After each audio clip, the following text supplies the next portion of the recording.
Pippins fans, Fred Meyer and the Pippins are teaming up to help strike out hunger.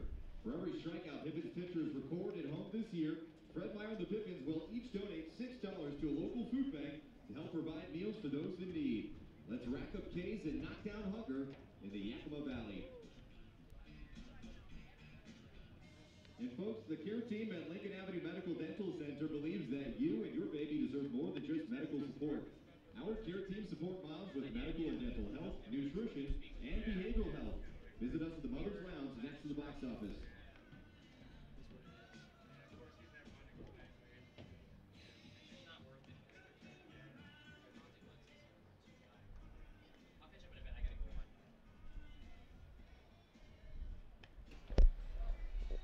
Well, after dropping their second consecutive home game last night, the Pippins are back in action tonight at the Orchard, trying to snap the two-game losing skid and even the series here at home against the Corvallis Knights. Hello, everybody, and welcome into Yakima Valley Pippins baseball coverage here on the Yakima Valley Pippins Nathan's Famous Broadcast Network. I beg your pardon.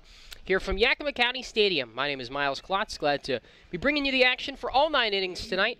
On the controls today, we have McKenna and Austin helping things out on the video side. Glad you could be here to tune in for what should be a pretty good game as the Pippins and the Knights look to continue their series that began yesterday, as mentioned. The Pippins falling in the first game of this 3-game Saturday, Sunday, Monday series. So not really a weekend series because it does go into next week, into Monday. But it is essentially a weekend series as it runs that same length. Corvallis took the first game last night by a final score of 7-4. The Knights jumped out to an early 2-0 lead in the second inning. And then the Pippins scored 4 runs in the bottom of the second to break things open a little bit, or so it seemed. Pippins with 4 hits and 4 runs in the first 2 innings. Looked like it might be a night for an offensive breakthrough, but it was not to be as they managed just 1 more hit and 4 walks. The remainder of the way did not score another run, and Corvallis took advantage, chipping away with runs in the 3rd, 5th, 6th, and 8th innings off of reliever Dylan Barkley, who made his last appearance as a member of the Pippins. He is headed home tomorrow to Montana. He takes the loss in his final appearance, and the Pippins drop to 8-8 on the season. The first time they have been 500 all year after getting off to a 6-1 start, starting out the season 2-0. They have never been at 500, and with a loss today, they can drop to under 500 for the first time in 2019. So to keep that streak alive, they'll need to pick up a win over Corvallis, and they're going to turn to the right-hander Tyler Frazier to see if he can be the one to snap this 2-game home losing skid. The right-hander out of the University of Oregon, 6'1", 150-pounder, native to Corona, California in Southern California. Made his debut on Thursday here at home in relief, pitching against Victoria. Went 1 inning, entered with the bases loaded, nobody out, allowed all 3 runners to score, but didn't allow an earned run of his own. Struck out a batter, walked a batter, gave up 2 hits, threw 21 pitches, so he should be well rested with Friday and Saturday off for the righty, who pitched about 30 innings in the spring for Oregon, 27 1/3 to be exact, 6 of those coming in starts, 11 appearances. The total numbers were a little uneven, but I think it's unfair to judge Frazier for where those numbers are right now. He's a long-term project. He's a guy that's going to get better as time goes on with more development. He's not going to blow up the radar gun right now, which is somewhat common of a lot of pitchers in the Pac-12. And throwing a freshman in against Pac-12 offenses is not always going to be the most seamless transition. So this should be a really good opportunity for Tyler Frazier tonight. We saw Ryan Jamison last night for the Pippins. He was really good, but his pitch count was high enough that he couldn't really go too deep into the game. So hopefully Frazier can be a little bit more efficient, and the Pippins can get some length out of him here tonight. He'll be opposed by Tavita Gerber, a left-hander out of Salt Lake City, making his 3rd start of the season for Corvallis, 4th appearance, 1-1 with a 2.45 ERA. Made his last start a week ago today against Cowlitz, went 6 1/3 innings, allowed 1 earned run, walked 1, and then struck out 4 on 4 hits. On the season, 1 run with a 2.45 ERA for the left-hander from Dixie State University. And I talked with Jack Gonzalez, Pippins pitcher from Dixie State, and he's a left-hander. I talked with Jack about what Tavita is, and he's a left-hander with good command of 3 different pitches. He's going to show a cutter sometimes as well, so it'll be interesting to see where and when he mixes in that cut fastball, particularly to a Pippins lineup that is primarily right-handed. All right, meeting at the plate right now between managers Brooke Knight and Marcus McKimmey. So we'll take a quick break, and when we return, we'll get you the starting lineups and the first pitch here on the Nathan's Famous Broadcast Network. Our staff loves baseball, and we know how to match you with the perfect vehicle that fits your baseball lifestyle. We know that you'd rather be getting ready to head to the field or the big game, so we make sure you have the most efficient and stress-free experience as possible.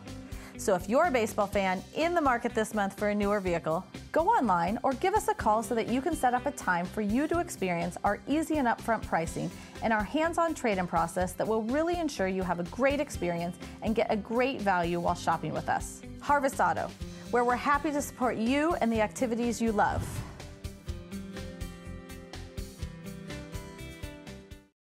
Sure, Drunk You is a pretty cool guy, but he's not exactly what you would call reliable.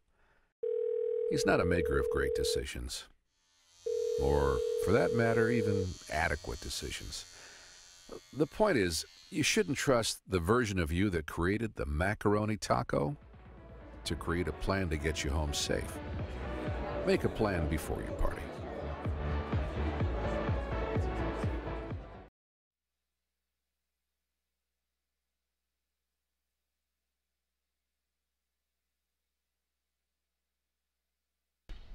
Welcome back to the Orchard. The Pippins and the Corvallis Knights getting set for Game 2 of a 3-game Saturday, Sunday, Monday series here. They'll face each other 5 more times over the next 7 days, so you are going to become very familiar with this Corvallis Knights team in the near future. Let's get a look at the starting lineups here tonight at the Orchard, starting with the visiting Corvallis Knights. 7-6 on the season, 3-4 away from the home stadium, Goss Stadium down in Corvallis, where the Pippins will be a week from today. And they are third place in the WCL South Division, 4.5 games back of 12-2 Walla Walla at the top. Leading off in left field for Corvallis, Jake Holcroft. Jake Harvey bats second, plays second base. Andy Atwood is the DH, batting third. Briley Knight in center field, hitting fourth. Matthew Gretler at third base, batting fifth. Trace Tamero at first base, bats sixth. Michael Curiali is the shortstop, bats seventh. Nick Klemp behind the plate doing the catching, batting eighth. And Michael Dixon in right field, batting ninth, and rounding out the order for Corvallis. Again, for the Knights, Holcroft, Harvey, and Atwood. Knight, Gretler, and Tamero. Curiali, Klemp, and Dixon with the left-hander Tavita Gerber on the mound for Corvallis. As for the Pippins, 17th game of the season. They are 8-8 in their first 16 and even 500. 6-4 here at home at the Orchard, but they've dropped 2 straight and have dropped to 2.5 games back of first place Bellingham in the West Coast League North Division. They lead off with Tanner Parker, the shortstop. Noah Andrews bats second, plays right field. Hitting third at first base, Henry Gargas. Tyler Rando in the cleanup spot. He's a designated hitter. Greg Fuchs, the left fielder, bats out of the 5-hole. Owen Cobb, the second baseman, hits sixth. Ty Delancey playing third base for the first time this year, batting out of the 7 spot.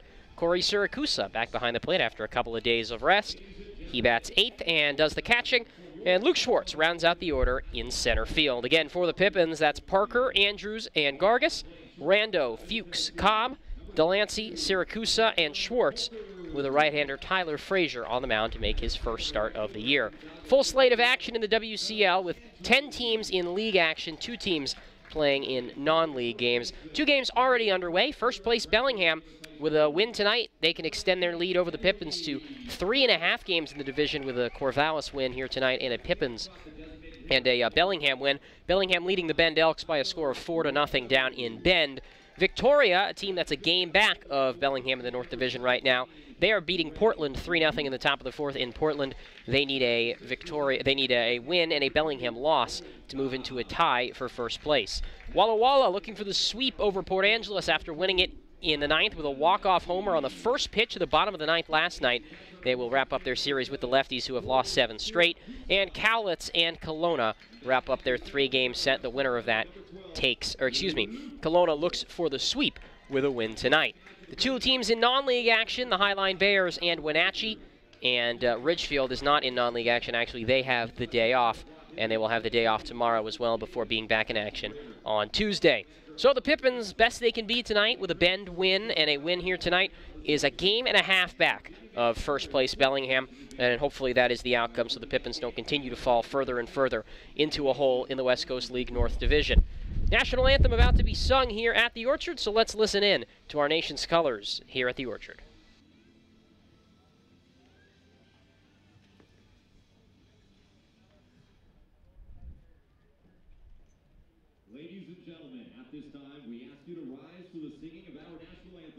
performed this evening by Sierra Hutton.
Puget Sound native Mike Runyon can fit more in a day than most, which is good, because in addition to being a craft beer pioneer and working parent, he grows his own food, rides BMX, and has even been known to try a chainsaw carving or two.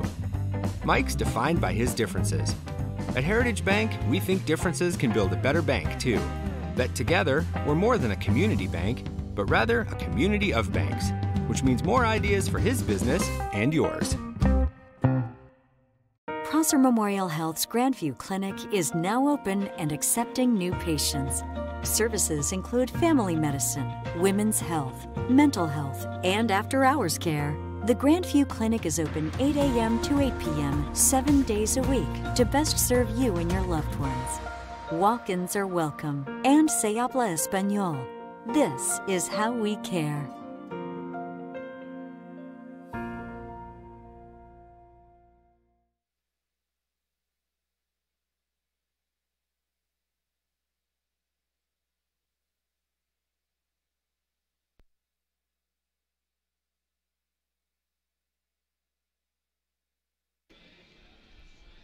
Time for first pitch, moments away from first pitch here at the Orchard as the Yakima Valley Pippins look to break out of a two-game losing skid and even up the series here tonight against the Corvallis Knights. Hi, everybody, and welcome into Yakima Valley Pippins baseball coverage here on pippinsbaseball.com/live. My name is Miles Klotz. A pleasure to be bringing you all 9 innings tonight on the Nathan's Famous Broadcast Network. On the controls tonight, McKenna and Austin. Big shout out to them for the good job that they do here at Yakima County Stadium in Yakima, Washington. And the right-hander, Tyler Frazier, gets the start for the Pippins. The right-hander out of the University of Oregon. His first start of the year, second appearance, made his debut on Thursday against Victoria. Allowed 3 inherited runners to score when he entered with the bases loaded and nobody out, but did not allow an earned run of his own on 2 hits, a walk, and a strikeout. And the right-hander gets the top of the Corvallis order here in the top of the first. Jake Holcroft, Jake Harvey, and Andy Atwood. Starting with Holcroft, the left fielder for Corvallis. Batting .288 on the season, no homers and 11 RBIs. He was 2 for 4 yesterday with a couple of stolen bases. And the speedster hits from the left side with Pippins third baseman Ty Delancey in on the grass. Frazier sets, the right-hander turns loose and delivers. And the first pitch misses outside, a fastball for ball 1. Coming in at 6:04 Pacific time, just a minute ahead of schedule here on a gorgeous Sunday evening at the Orchard. There's the kick in the 1-0. And there's a fly ball laced out to left center field. That drops in for a base hit and rolls towards the gap. Holcroft around first. Schwartz up with the ball in center. Throws on to second. Cobb's tag applied, and they got him! 1 down. Good throw from center field by Luke Schwartz.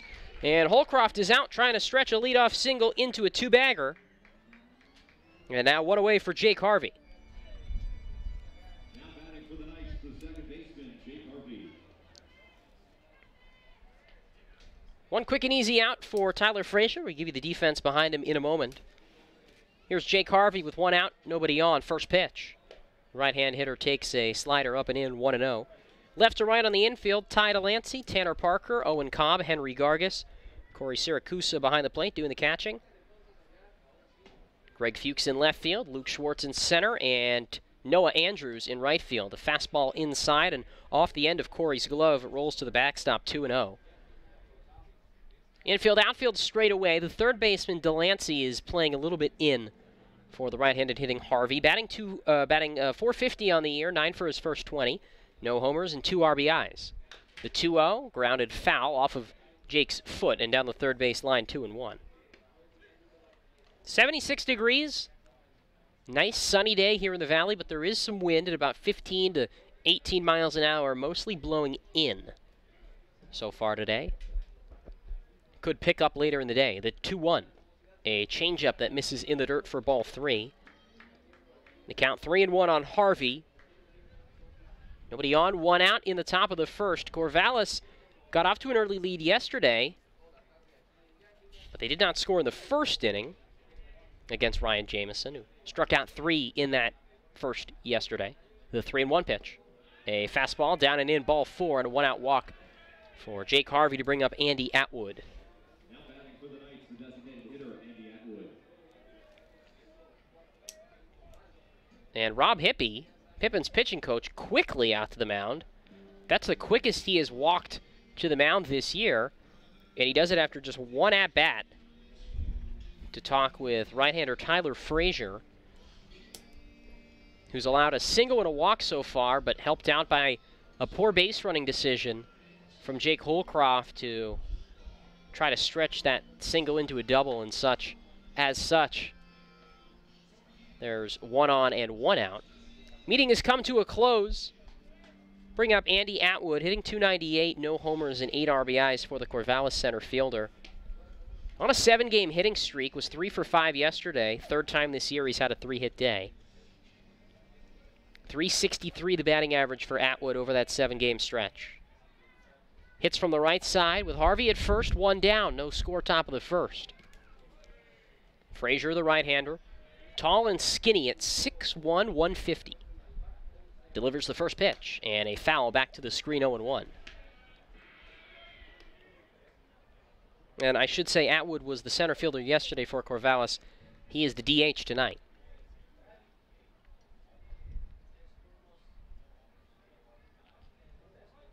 Closed off stance from the right side. Frazier turns and tosses to first, and Harvey, with good speed, dives back in safely. 1 on, 1 out, no score in the top of the first. Pippins in the alternate Pippin green uniforms today. Green Pippins across the chest. White numbers with a slight black trim and the white pants. Dark green caps today for the Pippins. Toss and a throw to first. Turn and a throw to first, I should say. And Harvey back in safely. Corvallis wearing their road black uniforms. Maroon Corvallis across the chest. Maroon letters with a slim white trim and the traveling gray pants with a black stripe down the side. And the Knights in their maroon caps, same ones they wore yesterday. Another turn and a toss to first. 3 in a row. Harvey back in again. Harvey at first after a one-out walk. No score in the top of the first inning. Knights got above 500 with a win yesterday. Pippins fell to 500 for the first time this year with that loss. 8-8. Kick in the 0-1.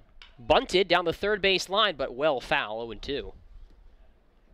Not a bad bunt by Atwood. He didn't give any indication on the first couple of pitches that he was going to bunt. Or I should say the first pitch and a couple of throwovers.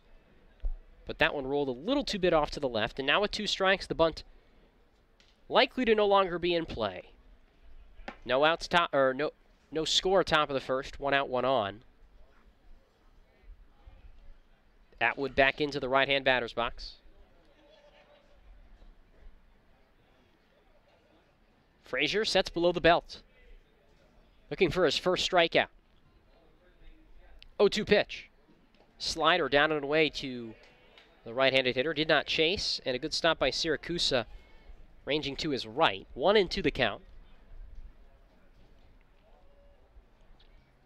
Atwood, a native of Everett, 6'1", 170. Plays all over the diamond. Yesterday was in center, but he's played shortstop for the Knights this year, first base. Frazier with a 1-2 pitch. And there's a fastball down below the knees for ball 2. 2-2 to Atwood. 1 on, 1 out, no score. We're in the top of the first. The Knights, at the very least, are really making Frazier work here early. 7 balls, 4 strikes in his first 11 pitches. The 2-2 offering. Swing and a miss, strike 3. No, he just got a piece of that changeup. Home plate umpire Dustin Catron made the call. He just tipped it back, and there was no argument from Siracusa. Brendan Schmidt is the base umpire today. Catron behind the plate. 1 on, 1 out. 2-2 pitch on the way, no score. It's a foul out of play, curling off to the right. A little bit smaller crowd than we had yesterday here at the Orchard. Sprinkling of fans down the third base line, as it tends to be with the way the sun sets here in Yakima. Stadium is built a little unorthodox.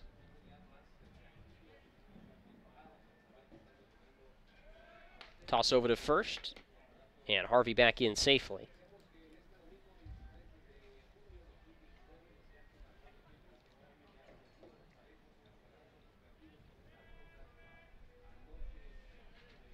The set in the 2-2.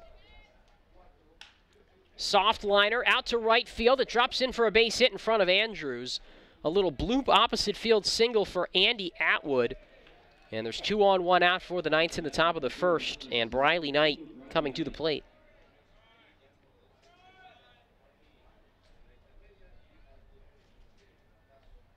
Well, Tyler Frazier running into some early trouble. Technically, he's allowed each of the first 3 men to reach, but a base-running blunder by Jake Holcroft trying to make a single into a double has an out in this inning. 1 out, 2 on. Knight, the left-handed hitter. First pitch. And he rips this one down the right field line, but well foul, 0-1. Knight playing center field today for Corvallis after catching yesterday. That's an unusual combination of positions. Hitting .317, 1 homer and 5 RBIs on the year. Wide open stance from the left side. Parker, the shortstop, keeping Harvey close. The 0-1 pitch gets through the legs of Siracusa with a breaking ball. And both runners advance into scoring position. The count now 1-1. Frazier struggling to throw the ball in the zone right now. Harvey to third, Atwood to second. 1 out. No score here in the top of the first inning. Pippins, after getting off to a 6-1 start, have dropped 7 of their last 9. Delancey in at third. First, the 1-1 pitch. A good changeup on the outside corner for a called strike 2, 1-2. He spent the first 9 days of the season in first place. And now, with a win today, can at best be a game and a half back of first before tomorrow. The 1-2. Ground ball, first base side for the second baseman Cobb. Shifts a step to his left, throws on a first for the out, but that brings home Harvey from third. And Corvallis strikes first, taking a 1-0 lead here in the top of the first inning.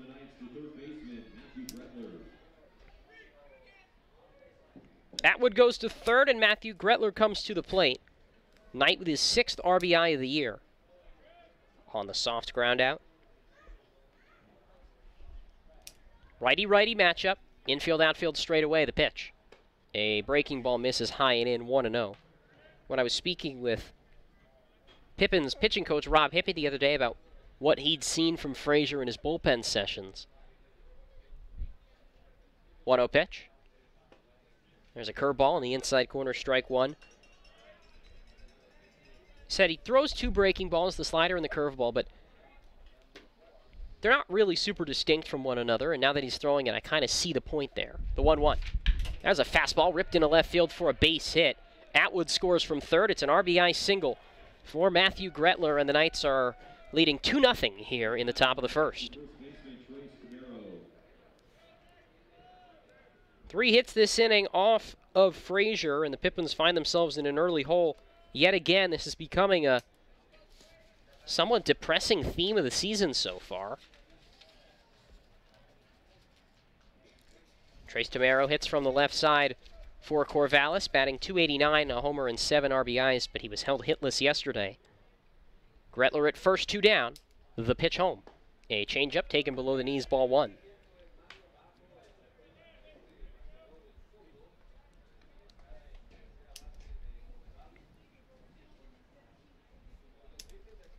Long look home from Frazier.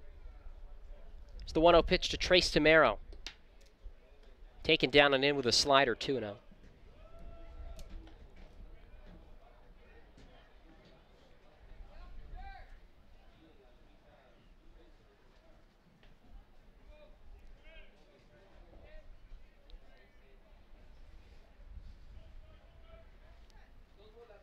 Here's the 2-0. Fastball at the knees, strike called, 2-1. Pippins in the first 3 innings of games this year have been outscored 26-18 after the 2 first-inning runs here for Corvallis. 2-0 Knights, top of the first. Gretler at first with 2 out. The 2-1. There's a fastball, called a strike at the knees, 2-2. Now Frazier battling back. This has been one of his better at-bats of the day. Both runs earned on the righty. 9 straight games for the Pippins with an error. 5 straight with multiple error games. They'll hope to clean that up today. Step off the rubber, and Gretler back to first. Inning started with a Jake Holcroft single. He was thrown out trying to make it 2. Since then, a walk, a pair of RBI singles, and an RBI groundout have given Corvallis a 2-run advantage. The 2-2. Breaking ball hit in the air, deep to right field. Andrews back towards the wall, turns, looks up. If it's fair, it's gone, and it is a fair ball home run for Trace Tamero, his 2nd of the year, and he doubles the Corvallis lead. It's 4-0 Knights here in the top of the first. That ball was crushed right into the path of the wind today. It blows mostly in, but gives a little carry out to right, and for a left-handed batter who squares up one right, and he left him a pitch to hit right there. How to bring up Michael Curiali. Right-handed hitting shortstop for the Knights. Corvallis leading it 4-0. See how Frazier bounces back here. The first pitch. A fastball up high for ball 1. Curiali hitting .318 on the season. Homer and 6 runs batted in. The 1-0 pitch. Breaking ball on the inside corner for a strike. Good curveball there from Frazier, and it's 1-1 to Curiali. 4-run top of the first for Corvallis. 7th man to bat this inning, the 1-1. Grounded foul, third base side, 1-2. And already the Pippins bullpen beginning to get active down the left field line,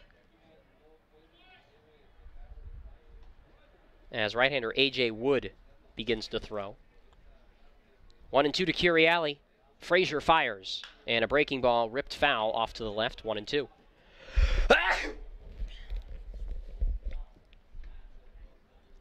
Pippins in the bottom of the first will be working from behind, and they will send Tanner Parker, Noah Andrews, and Henry Gargis to the plate against left-hander Tavita Gerber. 4-0 Corvallis, top first. Frazier, long look home.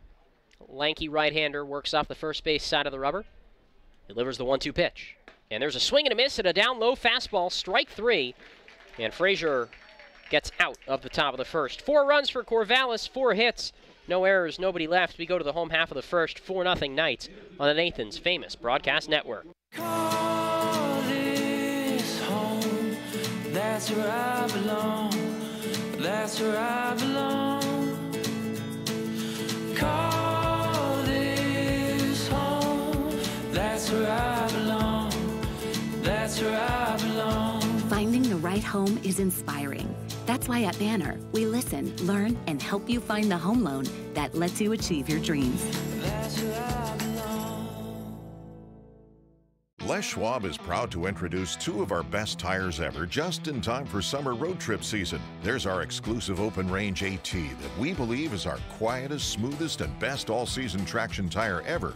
Or the Reputation, our exclusive high-mileage premium passenger tire. Get even more road trip ready with our free pre-trip safety check. Stop by or book an appointment today at leschwab.com. Les Schwab Tires. Doing the right thing matters.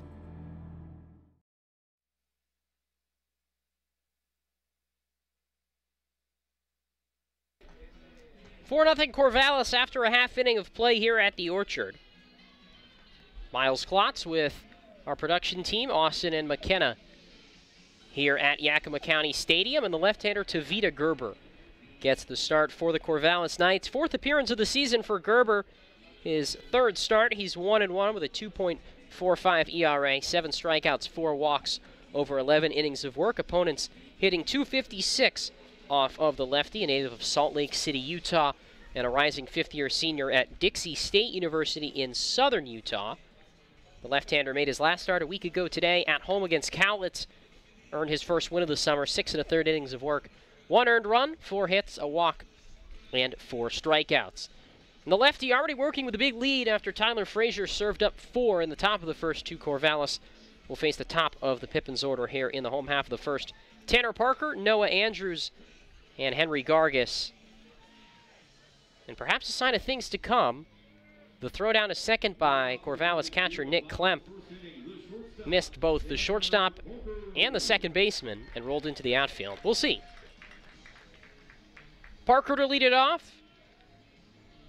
Pippin's best hitter this season, .379 batting average. That's 6th best in the West Coast League. 2 homers and 14 RBIs for Parker, who has hit in 11 straight, hitting .456 over his 11-game hitting streak. Bats against Tavita Gerber, the southpaw, with Gretler in at third. First pitch, a fastball, high and in for ball 1.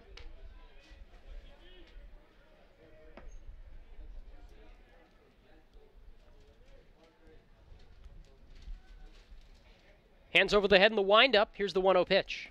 Fastball down and away, ball 2 to Parker. Was a 4-hit inning in the top of the first for Corvallis, including a big 2-run homer from Trace Tamero over the right field fence on a ball that he really elevated.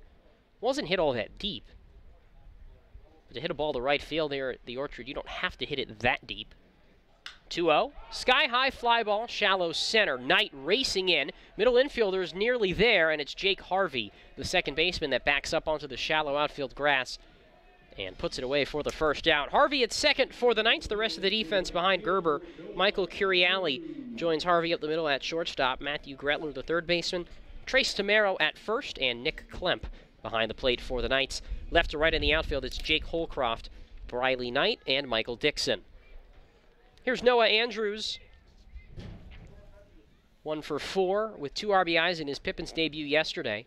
1 out, nobody on. The pitch, a breaking ball taken into the dirt, ball 1. Corvallis leading at 4-0 here in the bottom of the first inning.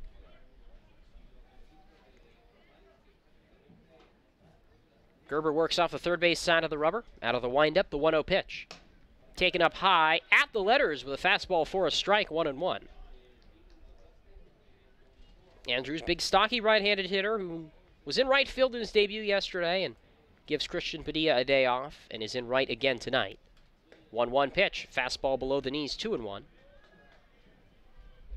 Pippins only have 2 off the bench today, with Josh Hahn leaving injured. James Bell and Christian Padilla. Wind and the 2-1 pitch. Ground ball, right side of the infield. Harvey, the second baseman, takes it off a high hop to his right, throws from the outfield, grass, and in time for the out. Heck of a play, off-balance throw from the outfield for Jake Harvey, and that's the second out of the bottom of the first inning.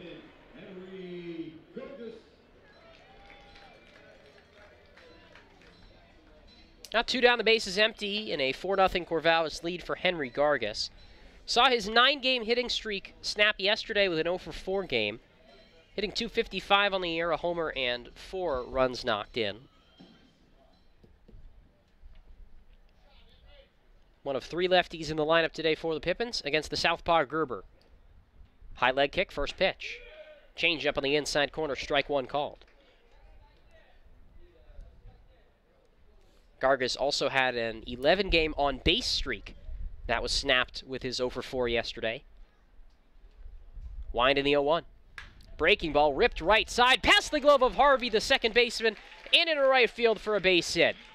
Great thing about baseball, you play every day. Let's start a new streak. Henry Gargas with now a 1-game hitting streak and a 2-out base runner for Tyler Rando.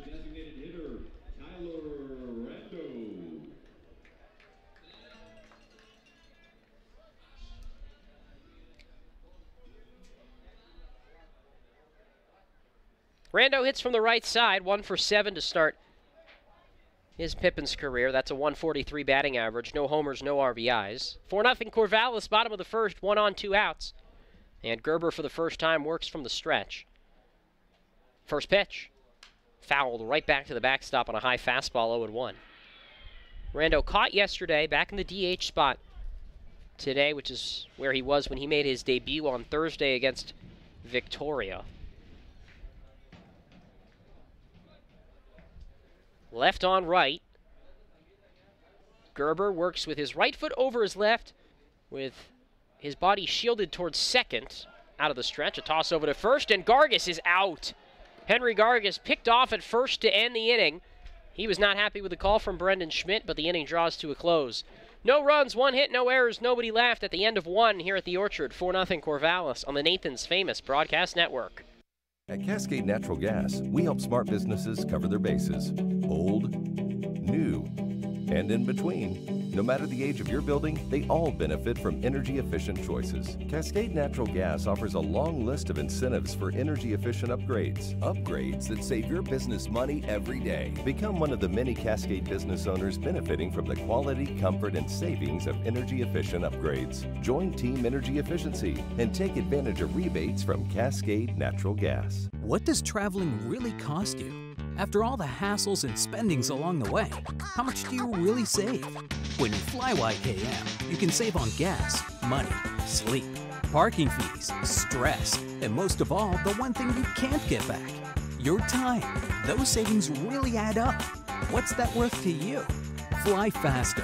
Fly YKM. Visit flyykm.com, where you can connect to over 85 cities. Book your flight today.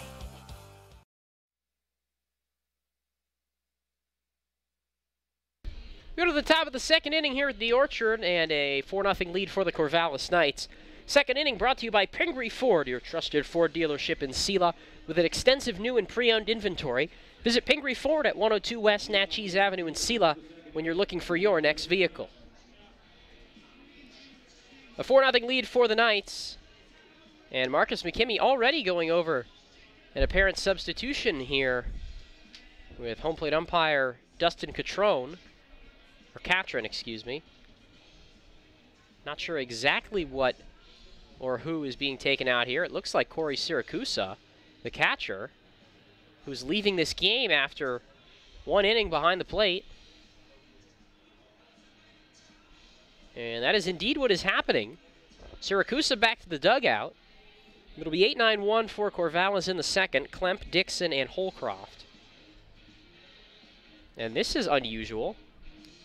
Marcus McKimmey pulling catcher Corey Siracusa after an inning. Didn't even get an at-bat, and he's been swinging the bat well.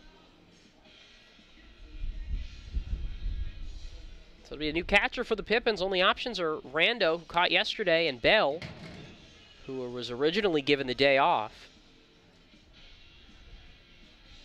Now with a break in play, normally a pitcher here would like to throw and get their arm warmed up, especially after sitting on the bench, but there's nobody to throw to.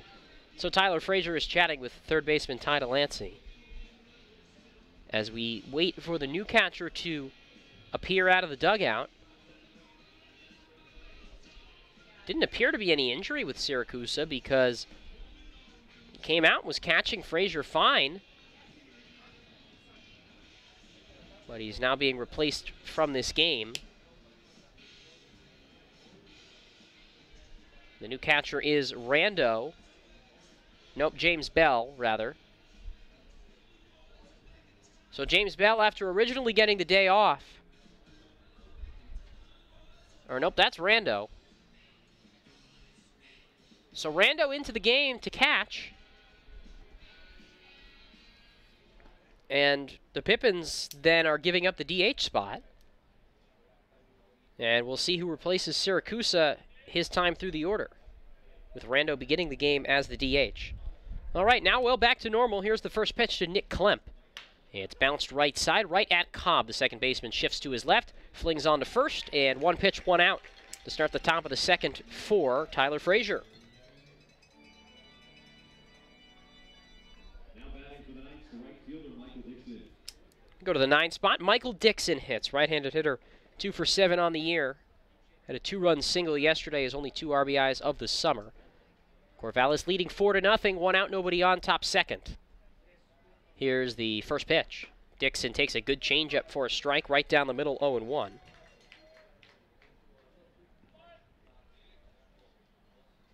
Even stance, choke up on the bat. Michael Dixon kicking the 0-1. There's a curveball that misses down low. Check swing and appeal to first, he did not go. Was barely a check, if anything.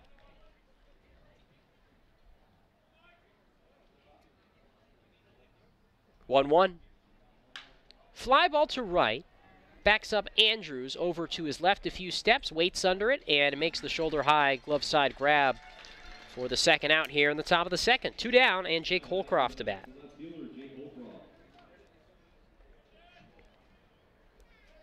Holcroft led off this game with a single and then was thrown out trying to stretch it to 2. 4-0 Corvallis, top second. Nobody on, 2 outs. Delancey at third comes in on the grass. Rest of the infield and outfield straight away at normal depth. Frazier with the first pitch right on left. Popped foul, out of play, off to the left, 0-1. So already the second time through the order here for the Knights, and we're only in the second inning. Frazier loosens up, here's the pitch. There's a changeup, hit foul, out of play, again off to the left. 0-2, and one thing about Holcroft is he has taken a lot of balls the opposite way in the first game of this series plus today. 2 opposite field hits yesterday, 1 today, the 0-2. Breaking ball below the knees, ball 1, 1-2, and now back-to-back fouls that he took the opposite way. I think that's an underrated trait out of leadoff hitters. 2 outs, nobody on, here's the 2-strike pitch. Breaking ball hit the other way into left center field for a base hit. And Holcroft, the leadoff man, is 2 for 2, his second single of the ball game. An underrated trait is guys that are able to hit the ball all over the field. And Holcroft, right now, it doesn't even seem like he can do that. Basically seems like he can only hit it to left or left center. 2-out base knock, and Jake Harvey will hit. Harvey walked in his first try on 5 pitches. 2 outs, 1 on. 4-0 Corvallis. We are in the top of the second. Here's a pitch. Fastball misses too high, 1-0. Frazier's command's been quite a bit better this inning. The worry about a start like this in a first inning is it really runs the pitch count up. Here's his 41st offering already with 2 down in the top of the second. 4-0 Corvallis lead, a toss over to first. And the speedy Holcroft back in safely. Stole a couple of bases last night, so certainly worth keeping him honest at first. 8 stolen bases this year, that's third most in the West Coast League. 1-0 pitch. Change up at the letters for a called first strike, 1-1. Harvey out of Oregon State. Of course, it only makes sense that the Knights fill up their roster with Beavers, given that they play at the Beavers' home field and have a great relationship with the program there. The 1-1, Holcroft takes off, pitch high and in, Rando's throw way off the line and then skips off of Cobb's glove and into right center field. But Holcroft took a heavy headfirst slide and stops at second. Count now 2-1. And Holcroft in scoring position, 2 down, his 9th stolen base of the year. Really likes to run. And apparently they called that a strike. So the count 1-2 on Harvey. 4-0 lead for the Knights. Man at second. 2 down. A look to second. Frazier with a 1-2. Good breaking ball on the inside corner. Strike 3 called. Harvey rung up to end the top of the second. No runs, 1 hit, no errors, 1 left. We go to the home half of the second inning. 4-0 Knights on the Nathan's Famous Broadcast Network. Puget Sound native Mike Runyon can fit more in a day than most, which is good because in addition to being a craft beer pioneer and working parent, he grows his own food, rides BMX, and has even been known to try a chainsaw carving or two. Mike's defined by his differences. At Heritage Bank, we think differences can build a better bank, too. That together, we're more than a community bank, but rather a community of banks, which means more ideas for his business and yours. Sure, Drunk You is a pretty cool guy, but he's not exactly what you would call reliable. He's not a maker of great decisions, or, for that matter, even adequate decisions. The point is, you shouldn't trust the version of you that created the macaroni taco to create a plan to get you home safe. Make a plan before you party.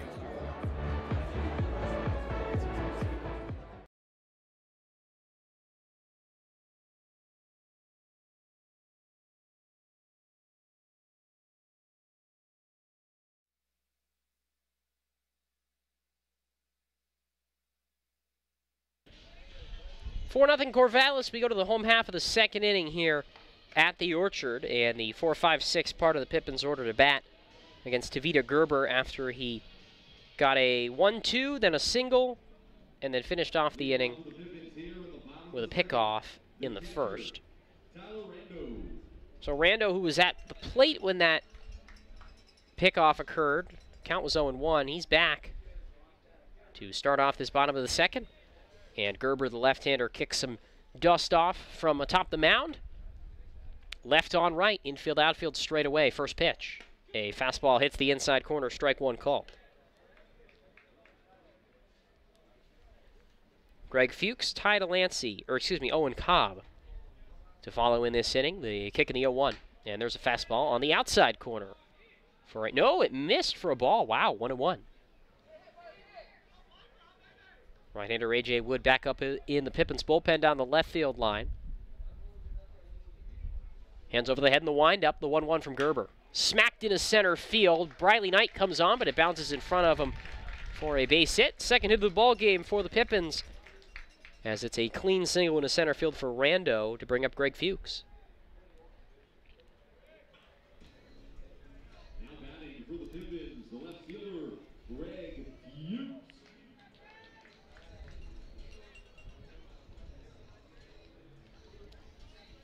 Here's Fuchs, who hits from the left side.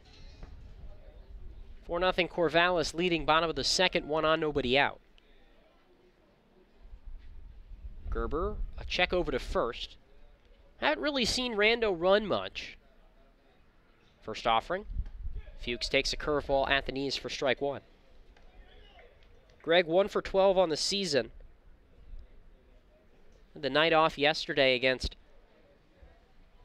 Corvallis, a team with many of his Oregon State teammates, both current and future. Middle infield at double play depth. Tamaro holds the runner at first. 1 strike pitch down below the knees, missed with a fastball, 1-1. Pippins will be down in Corvallis this coming Friday, Saturday, and Sunday. So it'll be a homecoming of sorts for Fuchs, who will be a sophomore with the Beavers in the fall. 1 on, nobody out. 4-0 lead for Corvallis. A toss over to first, and Rando back in plenty of time. Stays 1-1 on Greg, who used to be a catcher, was for a bit in the fall and early part of the season for OSU, but dropped that, and now outfield is his only focus. The 1-1. A breaking ball in the dirt. Rando takes a heavy lead off of first, but holds up there, 2-1. As Klemp was out of the crouch from behind the plate really quickly. Leadoff single for Rando. He's at first, nobody out. 4-0 Corvallis lead. We're in the bottom of the second. Gerber out of the stretch, the 2-1 pitch. There's a fastball in the dirt, ball 3.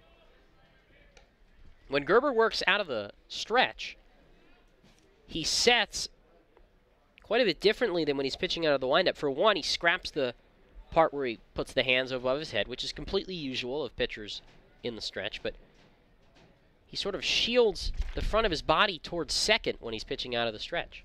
Sets head high, and the 3-1. That's in tight, ball 4. Fuchs with a walk, and it puts 2 on, nobody out for Owen Cobb.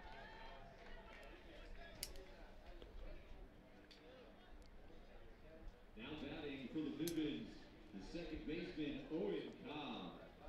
4-0 Corvallis, bottom of the second. Pippins are making Tavita Gerber work. Runners at first and second, no outs. Trace Tamero, the first baseman for the Knights, on the edge of the grass now. He backs up. Middle infield double play depth. Gretler even with a bag at third. Outfield straight away. Gerber works out of the stretch.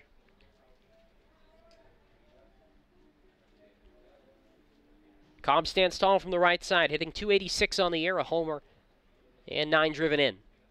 First pitch. Change up on the outside corner, strike 1.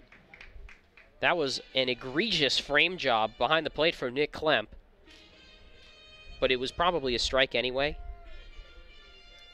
I think some umpires might have just considered not even giving a strike for how obvious of a frame attempt that was. 2 on, nobody out. Corvallis leading by 4. The pitch. Bunt shown, pulled back on a breaking ball up high, 1-1. On Cobb, who after a really hot start to the season, going through a bit of a rough patch, 1 for 14 over his last 4. Wears the high green socks tucked up, or rolled up over the bottom of the white pants. Steadily wags the bat above his right shoulder. Gerber with the 1-1. Bunt right in front of the plate. This is a good one. Gerber picks it up, turns, throws to first. Cobb beat it out. Bases loaded, nobody out. And then the throw to third, and it gets away from the third baseman, Gretler. Rando comes home and scores to make it a 4-1 game. No idea what Trace Tamero was thinking throwing to third. And Rando takes advantage, and it's 4-1.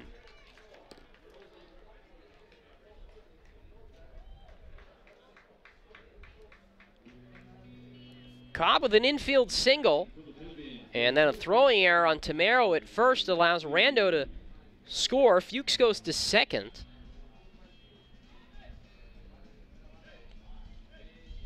And make it 4-1. With Ty Delancey, the switch hitter, coming to the plate. He'll hit from the right side. Gerber stepping off, taking a long look back towards second. 4-1 Corvallis, bottom of the second inning. 2 on, nobody out here for the Pippins. So it scored a single for Cobb. And then they give an E5 there. I feel like that should be an E3, but oh well. Here's the first pitch to Delancey. Breaking ball rolled foul, third base side, 0-1. So give Owen Cobb his 10th RBI of the summer.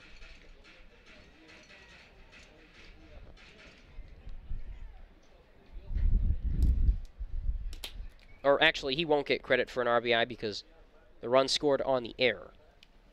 Delancey 3 for 11 to start his Pippins career. That's a .273 batting average. No homers, 1 RBI. Takes down and in, ball 1, 1-1.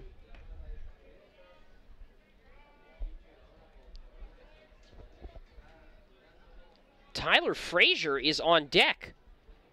Remember, the Pippins sacrificed their DH when they took Corey Siracusa out of the game in the top of the second, but now the pitcher, Frazier, is on the on-deck circle. The 1-1. Fastball down low, 2-1, and given the way Corey Siracusa has been swinging the bat lately, that is a interesting decision. Especially in a spot like this, 2 on, nobody out. 4-1 Corvallis, bottom second. But Frazier will swing the bat. Gerber with the belt tie set. Now brings his hands up towards his face. 2-1. Fastball misses high and outside. Ball 3. And it's 3-1 on Ty Delancey, the switch hitter. And now a visit to the mound from Corvallis pitching coach Kellen Camus, with Gerber all over the place here in this bottom of the second. Inning started with a single from Tyler Rando. Greg Fuchs drew a walk. Owen Cobb with an infield single and an error after that infield single that allowed Rando to race home from third. Elsewhere in the West Coast League, Bellingham leading Bend 10-0 in the bottom of the 5th in Bend. So it looks like the Pippins, more than likely, the best they can do today is keep their deficit in the North Division to 2.5. Victoria trailing Portland 5-3, bottom 5. Port Angeles 1, Walla Walla nothing, bottom of the 3rd, or top of the 3rd in Walla Walla. The Sweets 11-2, league's best record. As for Port Angeles, they're looking to snap a 7-game losing streak. And Kelowna and Cowlitz no score that game in the top of the 3rd north of the border.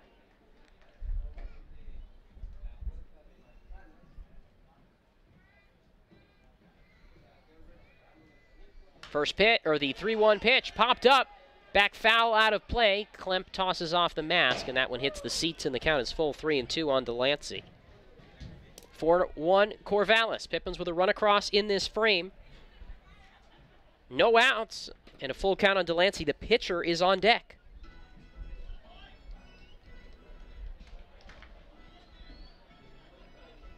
So that 8 spot will now become a pitcher's spot until further notice, and the Pippins only have 2 guys available off the bench today, James Bell and Christian Padilla, so there will be some pitchers hitting today. Corners in, middle infield double play depth.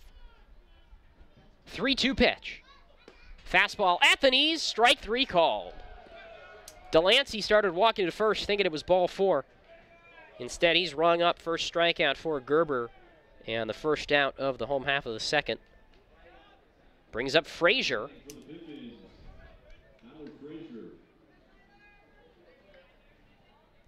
Again, the Pippins gave up the DH. So Frazier, the pitcher, assume he'll lay down a bunt here. He squares. Corners in the pitch. Pulled back the bunt on a fastball down and in, and it's 1-0. Corey Siracusa had been swinging a hot bat. Had to be some sort of reason. Sure, we'll find out after the game.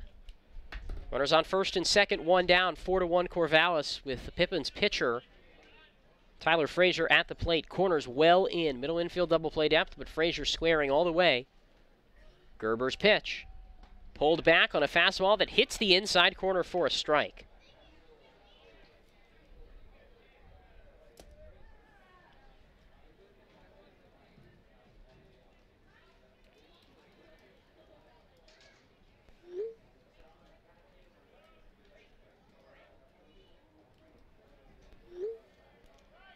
The 1-1, Frazier squares, bunts it, fair territory. Gerber barehands it, drops, throws on a first though, and gets the second out. So both runners move up a base for Luke Schwartz after the successful sacrifice from the pitcher, Frazier. Now batting for the Pippins, the center fielder, Luke Schwartz.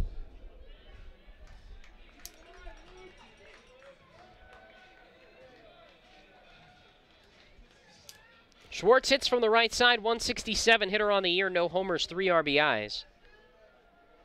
Fuchs at third, Cobb at second, 4-1 Corvallis, bottom second. Gerber the lefty. Shrugs his shoulders, takes a long pause. Sets with the first pitch. Good curveball in there for a strike at the knees, 0-1 to Schwartz. Schwartz has been hitting it a little bit better. He's reached base in 7 consecutive. Long second inning here at the Orchard. The pitch. Changeup taken on the outside corner, strike 2. 0-2 on Luke Schwartz. Pippins played their longest game of the season last night, 3 hours and 12 minutes. And already at 46 minutes, here with 2 outs in the bottom of the second. 2 in scoring position, 2 down, the 2-strike pitch. Fastball just below the knees, 1-2. Be the top of the order to follow should this inning keep going with Tanner Parker. 2 down, 2 on in scoring position. It's a 4-1 lead for Corvallis, bottom of the second. Knights with 4 in the first. Pippins with 1 run on an error in this second. The pitch. Ripped into left field. Base hit! 1 run is in the score. Cobb coming around third. Holcroft's throw is cut off at third. Schwartz goes to second. Tag applied. He is out, but it's a 2-run single to cut it to a 1-run deficit. Pippins get 3 runs on 3 hits, an error, and they strand 1. We go to the third, 4-3, Corvallis leading on the Nathan's Famous Broadcast Network. Call this home, that's where I belong, that's where I belong. Call this home, that's where I belong, that's where I belong. Finding the right home is inspiring. That's why at Banner, we listen, learn, and help you find the home loan that lets you achieve your dreams. That's where I belong. Our staff loves baseball, and we know how to match you with the perfect vehicle that fits your baseball lifestyle. We know that you'd rather be getting ready to head to the field or the big game, so we make sure you have the most efficient and stress-free experience as possible. So if you're a baseball fan in the market this month for a newer vehicle, go online or give us a call so that you can set up a time for you to experience our easy and upfront pricing and our hands-on trade-in process that will really ensure you have a great experience and get a great value while shopping with us. Harvest Auto, where we're happy to support you and the activities you love.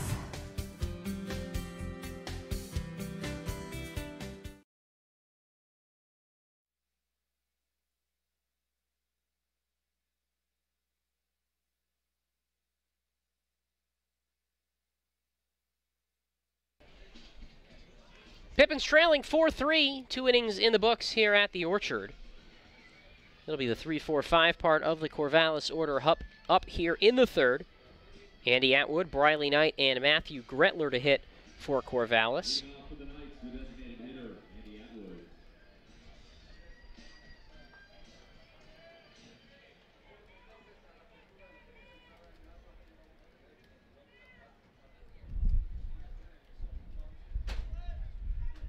Right on right. Here's the first pitch from Frazier. He delivers. And a bunt shown. Atwood pulls back and takes a fastball in tight, 1-0. Briley Knight, Matthew Gretler to follow in this frame.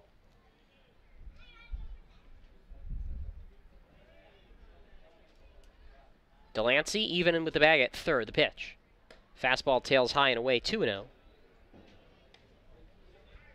Frazier, after a rough first, settled in the second. Got his first strikeout, or his second strikeout to end the inning. And now just a 1-run deficit after the offense got 3 in the bottom of the second. The pitch. Fastball on the outside corner, 2-1. Atwood singled in the right field back in the first and came around to score.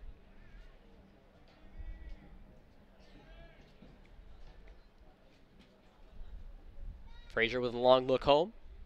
The 2-1 pitch. Fastball way outside, ball 3.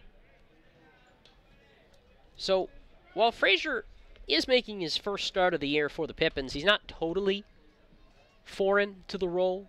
Obviously did it in high school to great success. And he made 6 starts for Oregon in the spring, many of them shorter stints in midweek games. 3-1.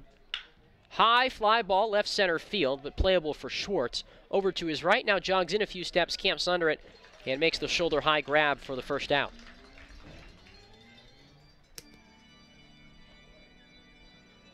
Now batting for the Knights, the center fielder, Briley Knight.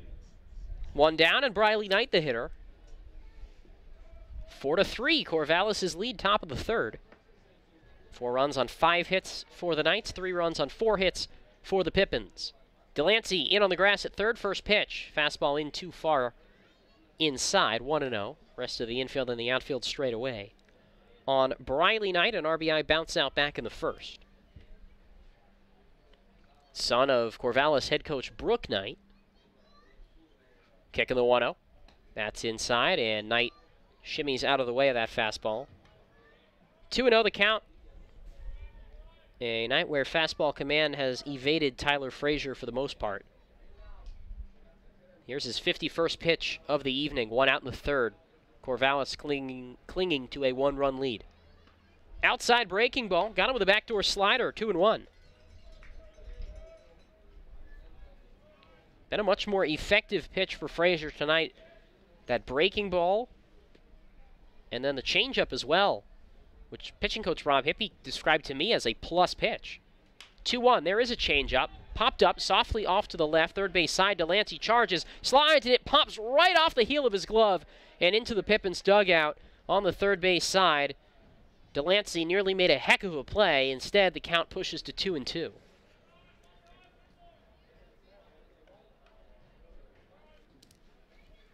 Four to 3, Corvallis' lead, top of the third. Base is empty, 1 down.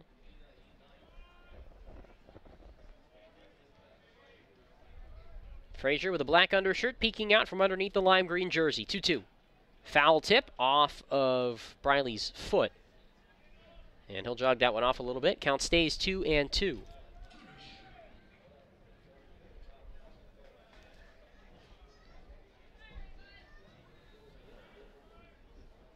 The set from Frazier. Looking for his third strikeout. Here's the pitch. Breaking ball, just got a piece of it and tapped it foul off to the right, and then it rolled back into fair territory. That was another nice changeup from Frazier on the outside. Certainly it has been one of the better offerings for the righty tonight.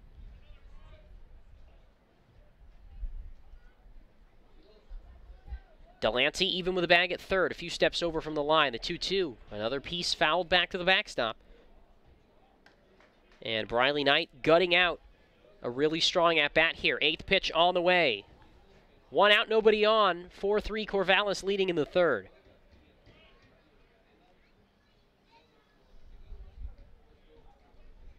Frazier shakes off a pair of signs. Now steps off to recalibrate with his catcher, Rando, who entered this game last inning for a seemingly healthy Corey Siracusa. And then the Pippins left Frazier in to hit. The 2-2. Fastball up high. 3 balls, 2 strikes, 1 out. So we'll have to see after the game what the deal was with Siracusa. 3-2 pitch. Grounded first base side, foul out of play. And the 10th pitch of this at-bat coming up. 4-3 Corvallis, top of the third. 1 out, nobody on.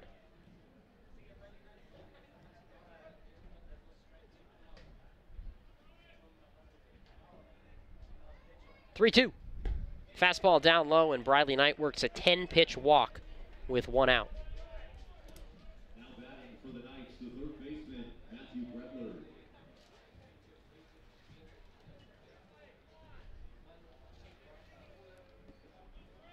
Second walk by Frazier. It brings up Matt Gretler. Singled in the left field back in the first. 1 on, 1 out, a 1-run lead for the Knights, 4-3, top second.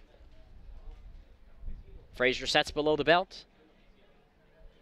And the first pitch to Gretler. Clips the outside corner with a fastball, strike 1 called.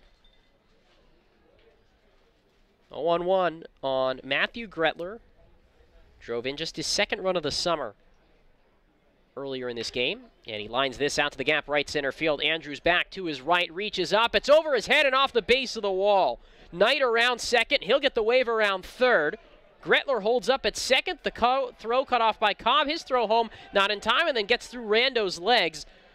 And so Gretler gets to third, an RBI double. Moves up to third on the throwing error, and it's a 5-3 lead for Corvallis.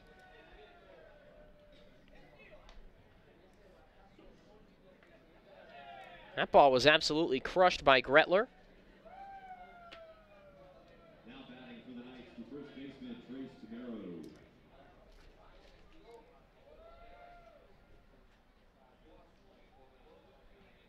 Gretler with his second double of the year. And his second RBI. Gets to third on the air, and it brings up Trace Tamero, left-handed hitter who is 1 for 1 today with a homer in his last trip.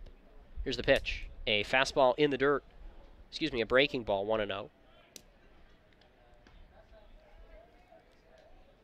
So Gretler moves to third on an error by Owen Cobb, the second baseman, and the Pippins yet again fail to play errorless baseball. 1-0 pitch.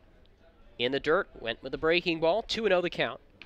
As A.J. Wood really continues to ramp up his throwing down in the Pippins pen. That's kind of been his role, is long relief when the Pippins don't get a start they were needing out of a starting pitcher. And now Rob Hippie's going to come out to the mound with a 2-0 count. It would not be a huge shock if he relieved Frazier here, given the way Hippie's been at times this year, removing pitchers middle of an at-bat. Long walk out to the mound to talk with Rando and Frazier as they get A.J. Wood some more time in the bullpen. 5-3 Corvallis, top of the third, 1 on, 1 out. Knights with an early lead. Elsewhere around the West Coast League, Bellingham leading Bend 12-1, that game in the top of the 6th. Portland ahead of Victoria 5-3 in the bottom of the 6th. Fourth inning in Kelowna, no score, Cowlitz and Kelowna. And Port Angeles is tied with Walla Walla 1-1 in the bottom of the 3rd. And middle of an at-bat, Frazier's coming out after back-to-back balls in the dirt. A.J. Wood entering the game for the Pippins. We'll take a break and let you know about the right-hander after this on the Nathan's Famous Broadcast Network. What does traveling really cost you? After all the hassles and spendings along the way, how much do you really save? When you fly YKM, you can save on gas, money, sleep, parking fees, stress, and most of all, the one thing you can't get back, your time. Those savings really add up. What's that worth to you? Fly faster.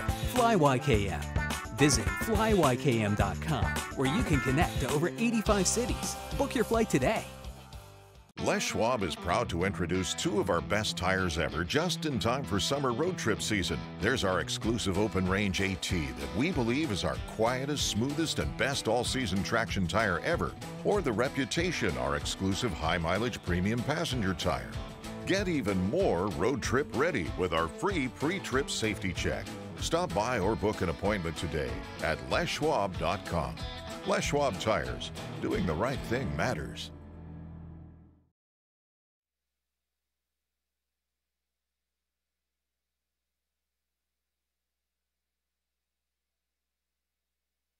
Right-hander A.J. Wood takes over on the mound for the Pippins with a 2-0 count on Trace Tamero and a man at third here in the top of the 3rd. Wood, the right-hander out of Sacramento. 4 appearances on the season, 1 start, an ERA of .87. 11 strikeouts, 6 walks over 10 1/3 innings of work. An opponent's hitting just .189 off the righty, who's been money in long relief situations this year. And he'll try and strand a runner at third here in the top of the 3rd. Last pitched on Wednesday against Kelowna. Earned the win, 3 innings of relief. Did not allow an earned run, allowed 1 inherited run to score. Allowed 1 hit, walked a season-high 3, and struck out a pair for the Central Washington University right-hander. Started the season on a short-term contract, but looks like he's going to be around for a while with the way he's been throwing. And he's got one of the better fastballs on the team. Runs it up to the low 90s at its very best. And he will face Trace Tamero with a 2-0 count. One of a couple times this year in which Rob Hippie has inserted a pitcher middle of an at-bat. Frazier spiking back-to-back breaking balls to start this at-bat to Tamero, and he will be credited with the walk should Wood miss with 2 more.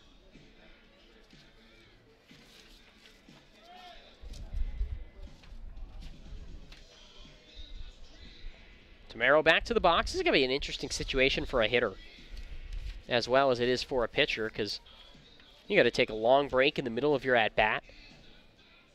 That is uncommon and unusual, but part of the situation here. Corners in with two out, with 1 out, and a 2-0 count on the left-handed hitting first baseman Trace Tamero. 5-3 Corvallis leading in the third.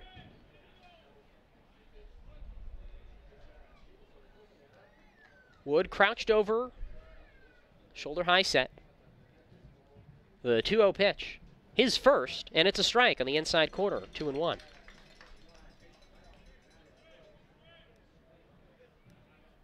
Michael Curiali waits on deck for Corvallis. Wood left foot over right. The 2-1. Fastball high, 3-1. Inning started with a fly out to center from Andy Atwood. Then Briley Knight walked. Matthew Gretler with a double into right center. Now a 3-1 count on Tamero.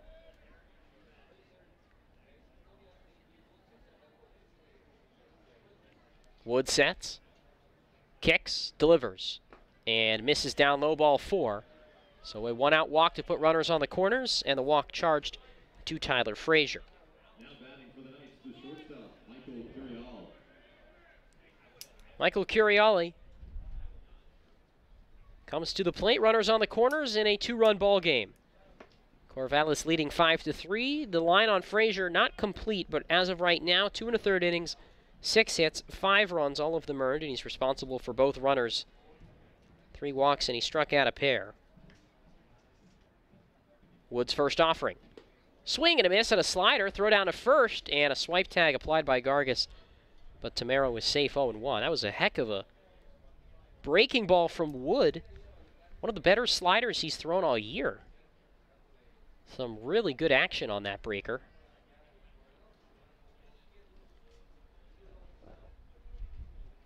Long set. The 0-1 pitch. That was a changeup a little too high. 1-1 to Curiali, who was one of the 2 strikeout victims for Tyler Frazier, going down swinging in his first at-bat in the first inning. Runners on the corners, 1 down, a 5-3 lead for Corvallis. The pitch bounced on the ground towards shortstop. This could be 2. Parker to second for 1. Cobb on to first. Not in time. He's safe. Wow. And a run trots in to score for Corvallis on a close play of the bag. Brendan Schmidt made the call.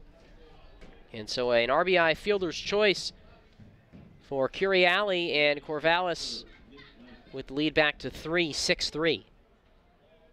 As Gretler scores from third. Tamero out at second.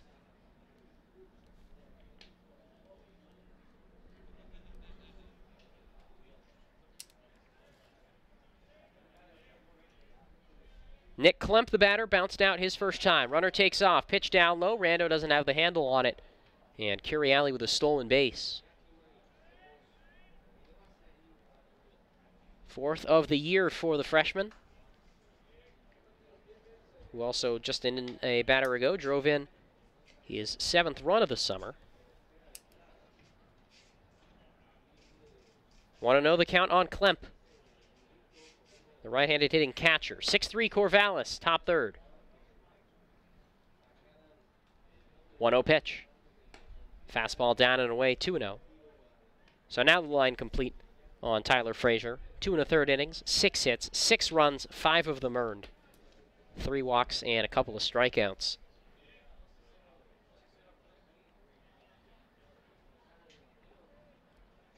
Closed off stance from the right side for Klemp. 2-0 pitch. Breaking ball down low, 3-0. And Wood kind of all over the place now. And this is not really what the Pippins needed in this situation. Wood has been a good stopper along with being a long relief man. He's not your typical long relief man that just comes and eats innings when your team is losing.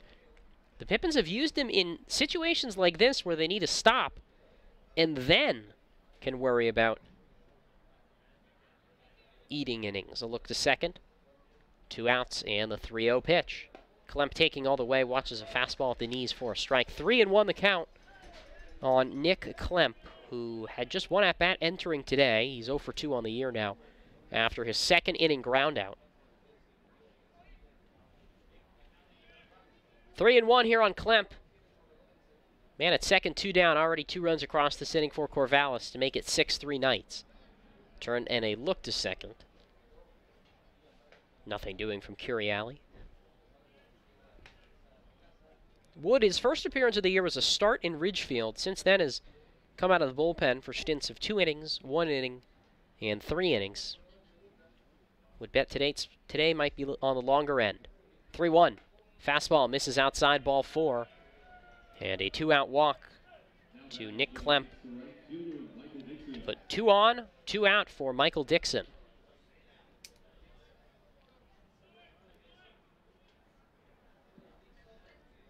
Dixon flied to right in the 2nd. 6-3 the lead for the Knights. Runners on first and second, 2 down, top 3rd. Wood ready. Here's the pitch. Fastball taken for a strike on the outside corner, 0-1 to Dixon, who was up in a similar situation like this yesterday in the 2nd, I beg your pardon, when he worked a really good at-bat and then took a fastball the opposite way into right field for a 2-out, 2 RBI single. Wood with the 0-1 pitch. Breaking ball tapped back to the backstop. 0-2. This inning began with a nondescript fly out to center from Andy Atwood.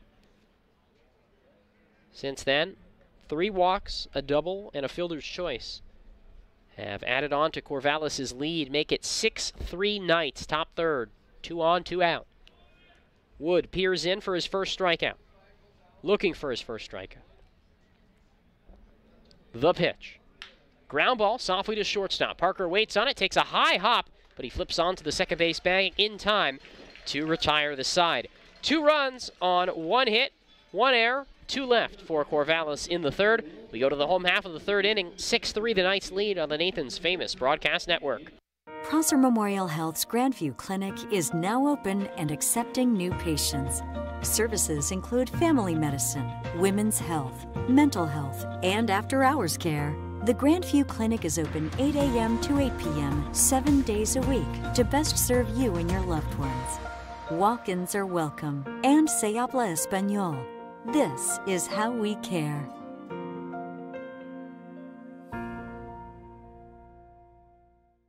At Cascade Natural Gas, we help smart businesses cover their bases. Old, new, and in between. No matter the age of your building, they all benefit from energy-efficient choices. Cascade Natural Gas offers a long list of incentives for energy-efficient upgrades. Upgrades that save your business money every day. Become one of the many Cascade business owners benefiting from the quality, comfort, and savings of energy-efficient upgrades. Join Team Energy Efficiency and take advantage of rebates from Cascade Natural Gas.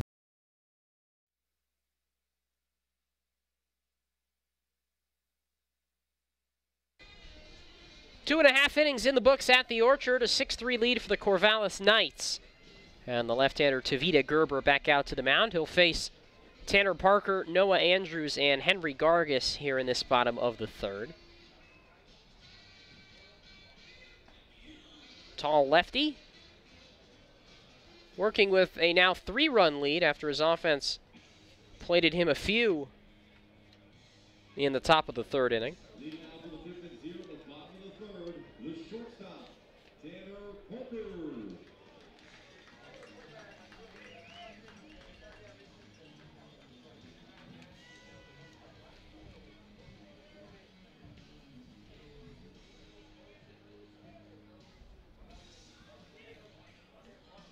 Parker looking to extend his hitting streak to 12. Hits from the left side against the southpaw Gerber. First pitch. Breaking ball cut on and missed for strike one.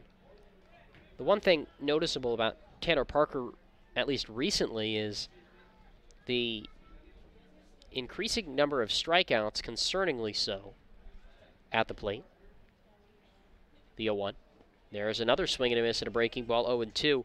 Even though he's still hitting, these are not the types of swings we are used to watching Tanner Parker take in his short time as a member of the Pippins. Gerber hands over head in the windup, 0-2. He got him on 3 straight curveballs, the same exact pitch 3 times. Parker swung and missed each time. Second punch out for Gerber, 1 away here in the 3rd.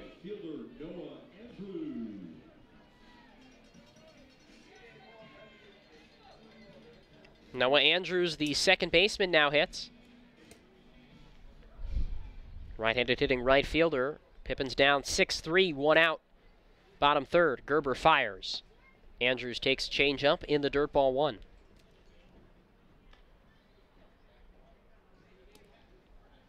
Andrews yesterday, his first hit as a member of the Pippins was a 2-run single in that 4-run second inning, the 1-0.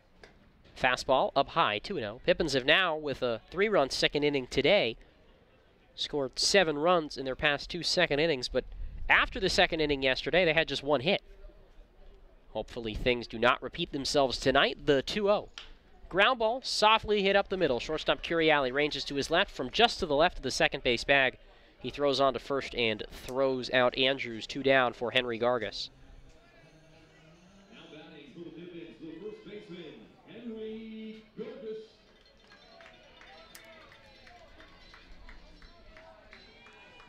Gargas hits from the left side. 1 for 1 today with a single through the right side in his first try. 6-3 the Corvallis lead, bottom of the 3rd.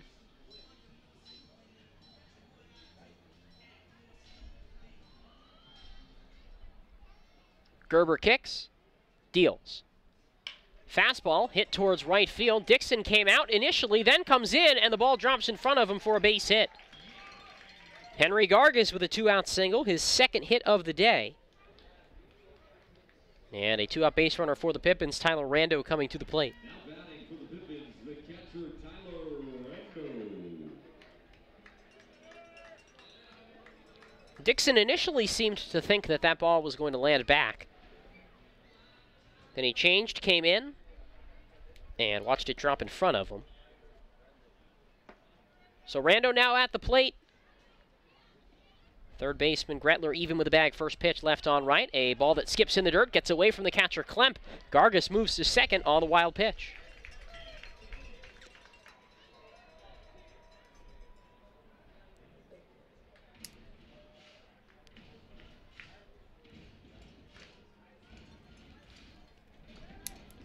Rando was single in the center in his last try. The situation we're in now, a single in the center, could bring home a run.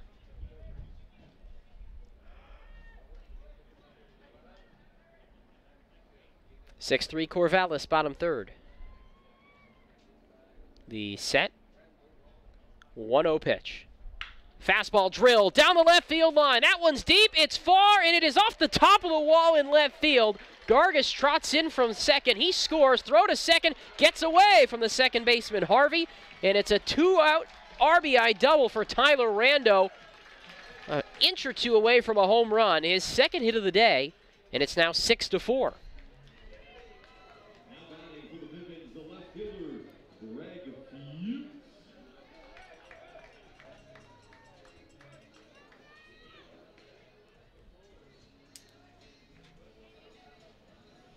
First RBI in a Pippins uniform for Rando.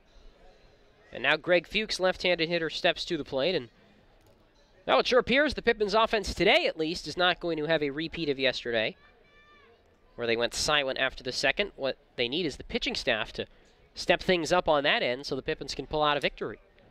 4-6, Pippins trail. Left on left, Fuchs at the plate, 2 down. 6 hits for each side, 1 error apiece. The pitch. Slider well outside 1-0. Greg drew a walk in his first at-bat. Not the biggest surprise. He has drawn Now 7 walks in his first 5 games as a member of the Pippins. Tall left-hand hitter from Mercer Island. The 1-0. Hit softly off the hands, shallow left center. Curiali, the shortstop, dives, can't get there. It lands in left center field. Rando around third, he scores! A bloop RBI single for Greg Fuchs. It's a 1-run game.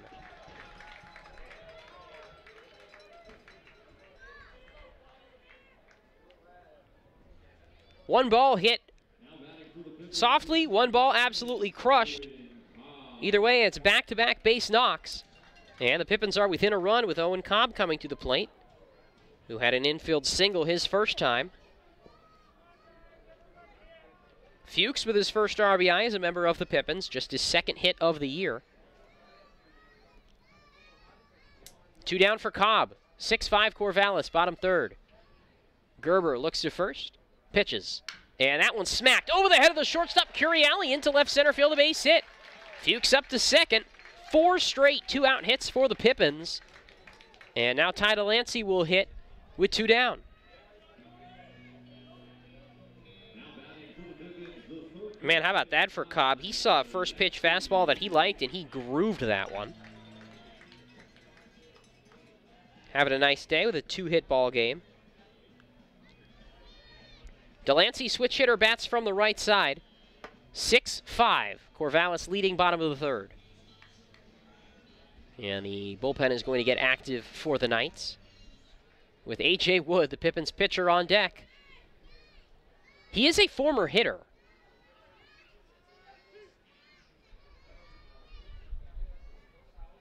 Here's the pitch. Fastball up high, ball 1. Delancey struck out looking at his first at-bat against Gerber. 2 on, 2 out. 1-run game, bottom of the third. 6-5 already. Been a slugfest here at the Orchard. 1-0 pitch. Delancey takes a backdoor breaking ball for a strike, outside corner, 1-1. This appears, at least on the surface in the early goings, in a small sample size, like a very offense-friendly West Coast league, which is not what we are typically used to in this league. 1-1 pitch. Delancey smacks this into right field. That's a base hit. A wave around third. Fuchs coming home, throwing the plate on 2 hops. No tag. They go down to second, and they've got Delancey caught between first and second. They're keeping an eye on Cobb, the runner coming home. Harvey does apply the tag, though, on Delancey, and the inning is over. But the Pippins tie it on 5 straight hits in the third. And we go to the 4th inning. 6-6 our score on the Nathan's Famous Broadcast Network. Our staff loves baseball, and we know how to match you with the perfect vehicle that fits your baseball lifestyle. We know that you'd rather be getting ready to head to the field or the big game, so we make sure you have the most efficient and stress-free experience as possible. So if you're a baseball fan in the market this month for a newer vehicle, go online or give us a call so that you can set up a time for you to experience our easy and upfront pricing and our hands-on trade-in process that will really ensure you have a great experience and get a great value while shopping with us. Harvest Auto, where we're happy to support you and the activities you love.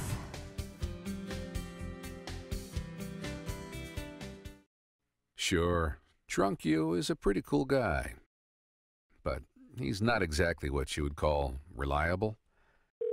He's not a maker of great decisions, or, for that matter, even adequate decisions.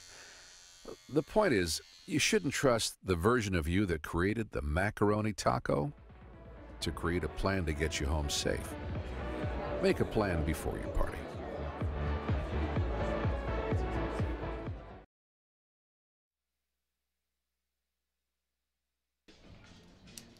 Six. How about this? After 3 innings of play from the Orchard, we go to the 4th. Miles Klotz on the call, McKenna and Austin on the controls. 4th inning brought to you by Les Schwab. Set the standard for tire service more than 65 years ago, and they continue to go out of their way to keep you on your way. With 3 locations in Yakima and Sela, the dedicated professionals at Les Schwab provide useful advice and excellent service every day. At Les Schwab, doing the right thing matters. A.J. Wood back out in relief to start the 4th. In what's been a long first 3 innings, and a lot of scoring. Top of the order to bat for the Knights, Jake Holcroft, Jake Harvey, Andy Atwood. Right on left to start this top of the fourth. Holcroft, a couple of opposite field singles. Delancey in on the grass at third. Middle infield deep. First offering from Wood. Fastball the inside corner for a strike, 0-1.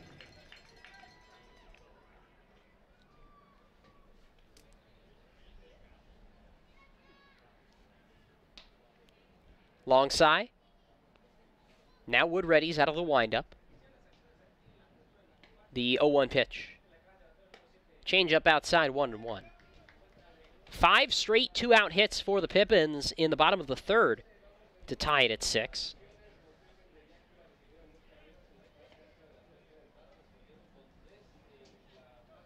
One and one. Fly ball deep down the left field line, hooking foul, and it lands out of play in the parking lot. 1-2. Now Wood will lead off the bottom of the fourth for the Pippins. A former hitter, now in his third year pitching full-time. Nobody on, nobody out, top of the fourth, 6-6 the score. Wood set. 1-2 pitch. Fastball in the dirt and skips off of Rando's mask, 2-2. Holcroft, 2 singles today. He's had a nice series so far with 4 hits. Single into left center and a single into left. Wood ready. 2-2 on the way. Changeup wrapped up the middle. Shortstop Parker to his left. He won't get there. Rolls into center field. The third hit of the day for Jake Holcroft. Leadoff man on for Jake Harvey, who is 0 for 1.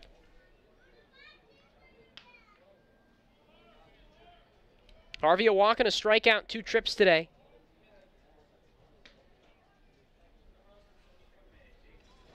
Entered the series hitting over 500 in his first 4 games, but just 1 for 6 with 3 strikeouts to start this series. Tossed to first, and Holcroft dives in safely.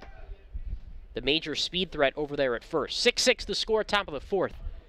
Nobody out, 1 on for Corvallis. Middle infield double play depth. Gargas holds it first. Delancey even with a bag at third. Outfield straight away. First pitch wrapped right towards Delancey. It pops off the top of his glove. He recovers, throws to first, in time for the out. Nice play at third by Delancey. 1 away.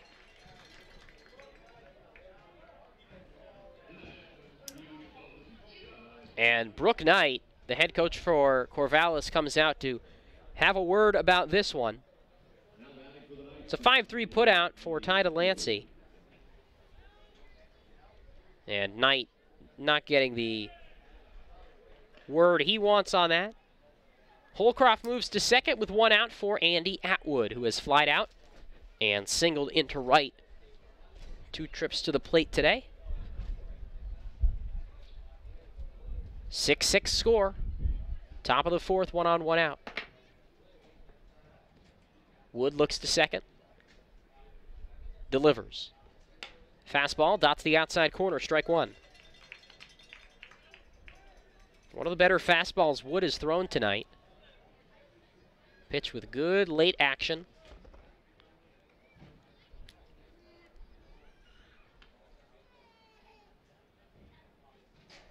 The 0-1. Turn and a look to second, but speedy Holcroft back safely. Again, Pippins with a win and a Bellingham loss can move to a game and a half out of first in the North Division. That would require Bellingham losing. They are winning 12-3 in the bottom of the 7th in Bend. Pitch. Check swing. Slider called a strike anyway on the outside corner. And the count is 0-2.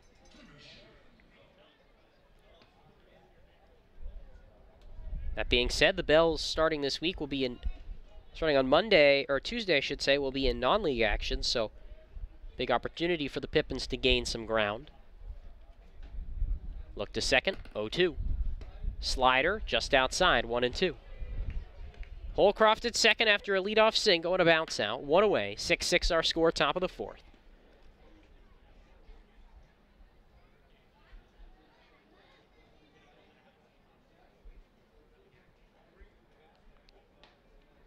The set and the 1-2 pitch.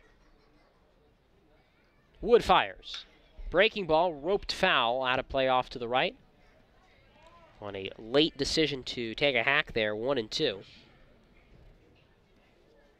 Briley Knight to follow in this inning, and then Matthew Gretler, both of whom have had nice days. Lefty tossing in the bullpen for Corvallis.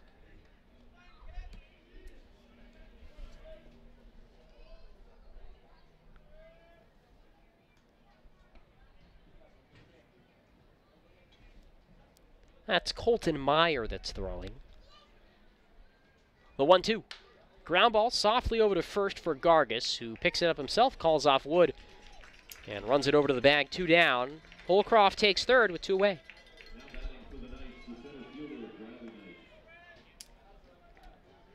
Now Briley Knight will bat. 2 down, man at third. Tie ball game, 6-6 in the top of the fourth.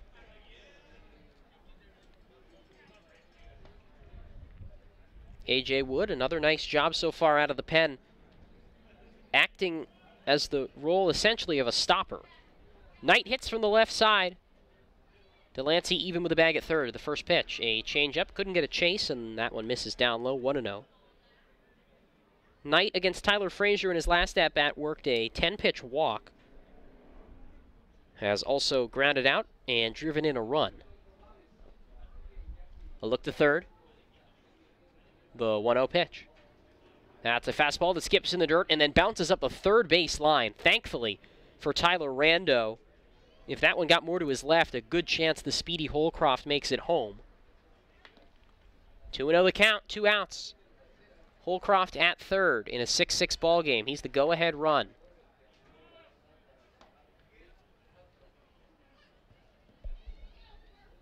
Wood leans in. 2-0, the pitch. Spins Briley Knight off the plate, and it hit him too on his inside. Grazed his jersey, and a hit by pitch will bring up Matthew Gretler with 2 down. Runners on the corners, 6-6 our score. So the first hit by pitch by Wood today. Gretler with a single and a double in 2 trips.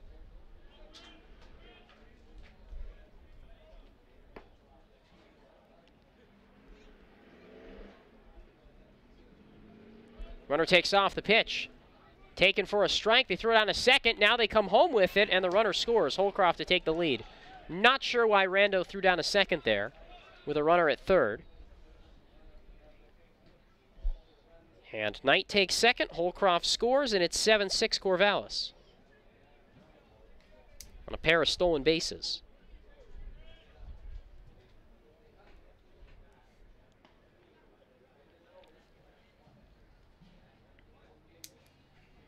One on, 2 down. 7-6 Knight, top 4. Look to second from Wood. Here's the pitch. Fouled back, and it is 0-2. First time that Wood has given up a run since 1 run in 4 1/3 innings as the starter in Ridgefield on June 6th, almost 3 weeks ago.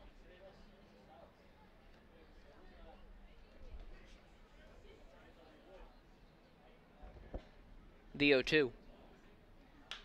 Popped up, right side. Gargis watches, and it sails foul. No balls, 2 strikes, 2 outs. A.J. Wood. An unfortunate situation as Rando throws down a second with a man at third, which allowed Holcroft, one of the fastest runners in the league, to easily make it home. Looking for his first strikeout. 2 outs, here's the pitch. Missed up high with an off-speed, 1-2. Trace Tamaro to follow.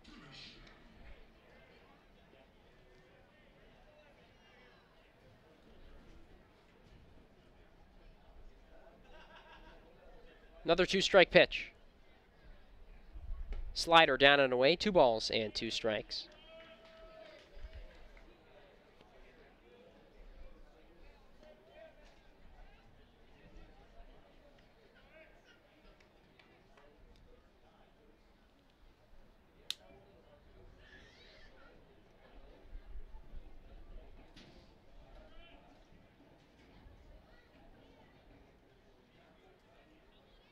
Two-two pitch. Fastball just missed. Ball 3 down and away. Count full.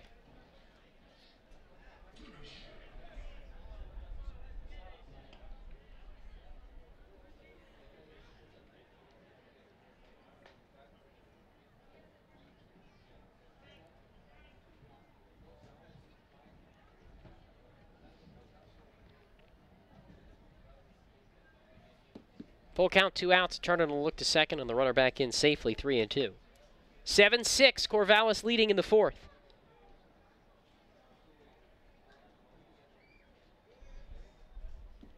And Wood steps off.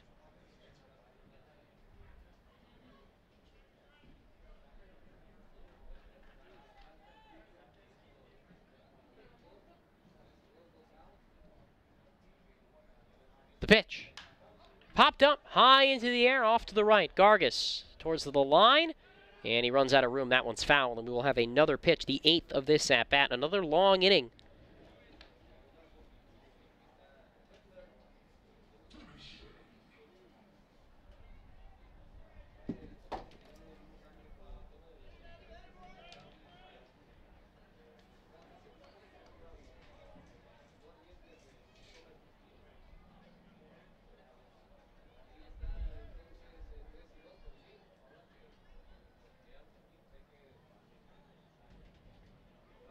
Three-two. Line drive into center field. That's a base hit. Knight gets the wave around third. Schwartz with a jump throw from center. Tag applied. He is out at the plate.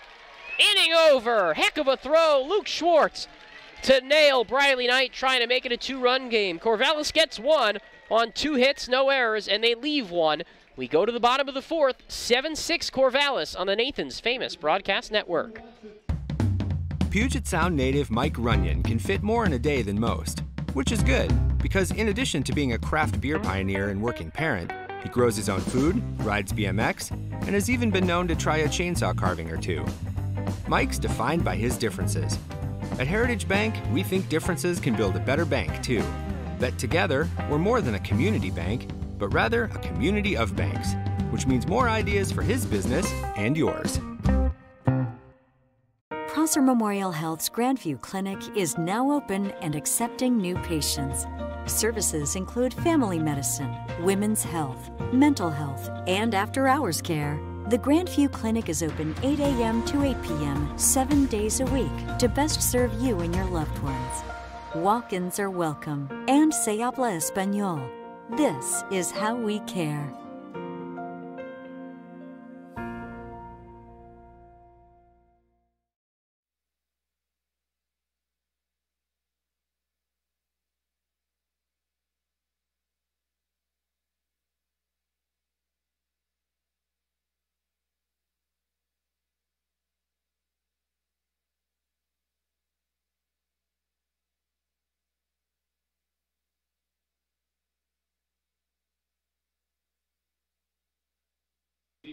We go to the bottom of the 4th inning here in Yakima at the Orchard. It's a 7-6 lead for the Corvallis Knights, and A.J. Wood, the pitcher, to lead it off. Pippins sacrificed the DH by taking out Corey Siracusa in the very first inning.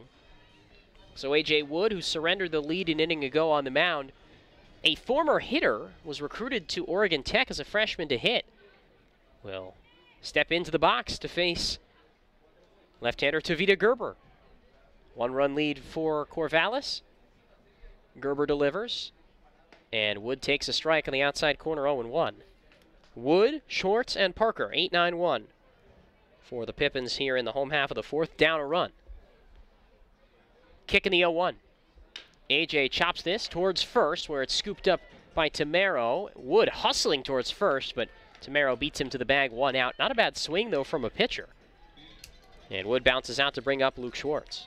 Now batting for the Pippins, the center fielder,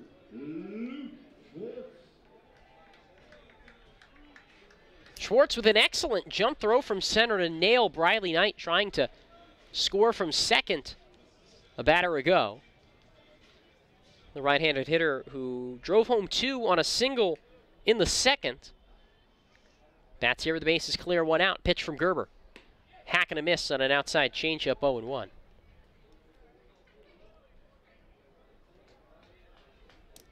Gerber to the lefty, readies, and the 0-1 pitch.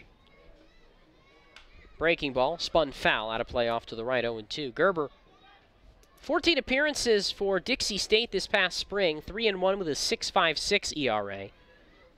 Started the year in the rotation, then spent much of the second half in the bullpen. 5 starts. The 0-2 down and away, ball 1. Was previously at UNLV for 3 seasons. Never really pitched much outside of a sophomore year in which he pitched a lot but struggled. 1-2, high chopper, left side of the infield. Gerber gloves it. Long throw on a first. He just beat Schwartz by a step, 2 down. Yeah, that's 2 quick and easy outs for Tavita Gerber here to start the home half of the 4th. And it brings up the top of the order for Tanner Parker, who's trying to hit now in 12 straight. But he's 0 for 2 today against Gerber, a strikeout and a pop-out. 7-6, Knights leading in the bottom of the 4th. Pippins have out-hit Corvallis today, 9-8. In a game that's nearly 2 hours in the bottom of the 4th. First pitch. Parker with a high chopper, right side of the infield. Harvey, the second baseman, to his left, skips right underneath his glove and into right field. And that should go as an E4, and Parker reaching base here with 2 outs. And that does not extend his hit streak, but it does put the tying run on base for Noah Andrews.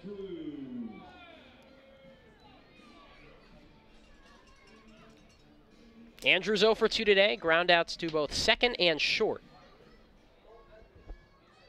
Right-handed batter, left-handed pitcher. First pitch. Breaking ball on the inside corner for a strike, 0-1.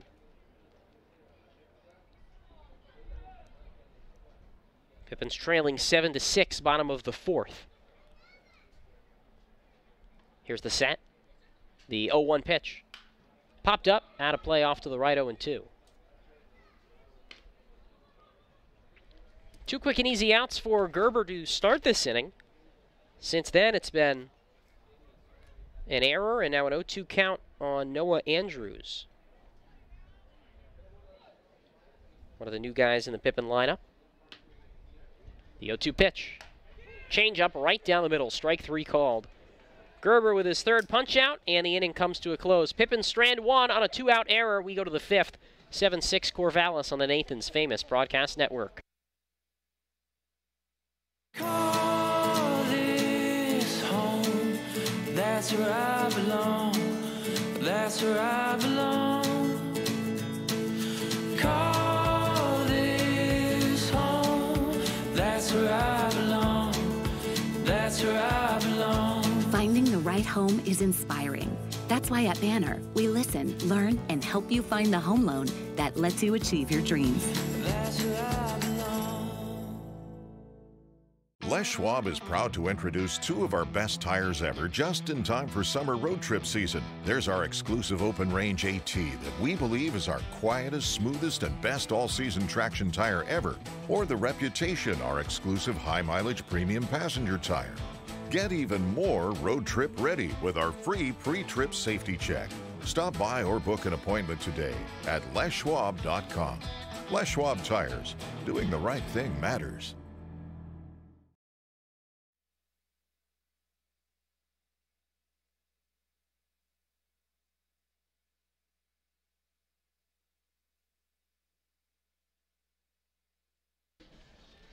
Four innings in the books at the Orchard, a 7-6 lead for Corvallis as we go to the 5th. And the 6-7-8 part of the order for the Knights here in the 5th against A.J. Wood. Starting with Trace Tamaro and then Michael Curiali and Nick Klemp. Leading off for the Knights here at the top of the 5th inning, the first baseman, Trace Tamaro. Tamero, the first to bat, Northern California native. Hits from the left side. He is 1 for 1 today with a homer back in the first and a double. 7-6 Corvallis. A.J. Wood, his third full inning of relief. Second, I should say. First pitch. Tamero with a high pop foul back out of play, 0-1. Delancey, the third baseman, even with the bag. Middle infielders deep on the step of the outfield grass. Outfield shifted a tad to the right, and center fielder Schwartz playing pretty deep against the powerful left-hand hitter.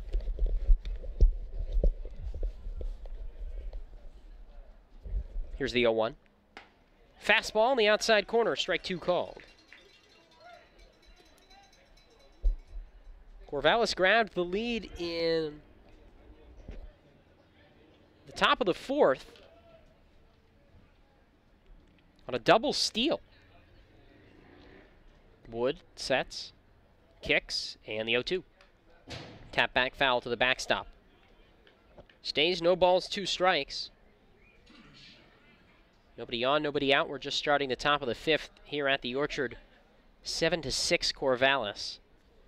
Pippins trying to avoid dropping their 3rd straight at home and falling to under 500 for the first time this year.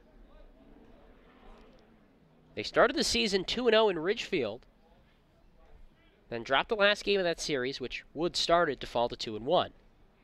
0-2. Check swing on a breaking ball. He did not go on a pitch in the dirt. 1-2. Then they won their next 4 games to move to 6-1. Since then have dropped 7 of 9 to go back to 500, 8-8. Wide open stance from the left side for Tamero, 2-2. Outside, 2-2. Excuse me, that was a 1-2 pitch. Now it's 2-2. Base is empty, nobody out in the top of the 5th. Wood looks home. Ready. Looking for his first strikeout. Another 2-strike pitch. Change up outside, ball 3, and from 0-2 to 3-2.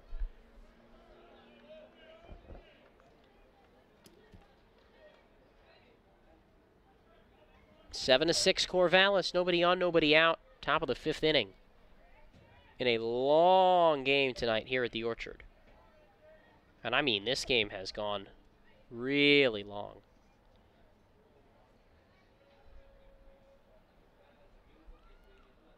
Three and 2.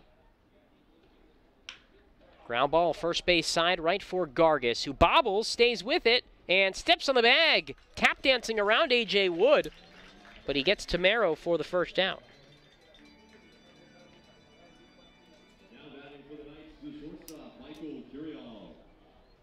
Brings up Michael Curiali, the right-handed hitting shortstop for Corvallis. Nobody out, nobody on, 1 out. Top of the 5th and a 1-run lead for the Knights, 7-6.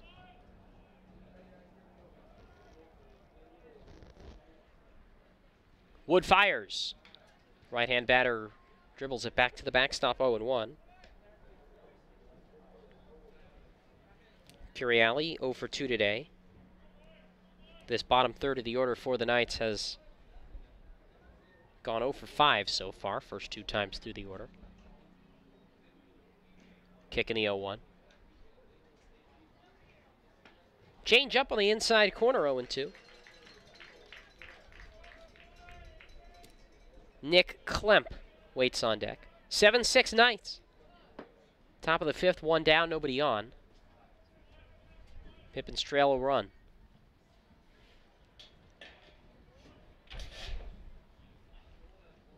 Wood ready. Here's the 0-2. Swing and a miss, strike 3. Got him on an outside fastball. The first strikeout for Wood and the second out of the top of the 5th.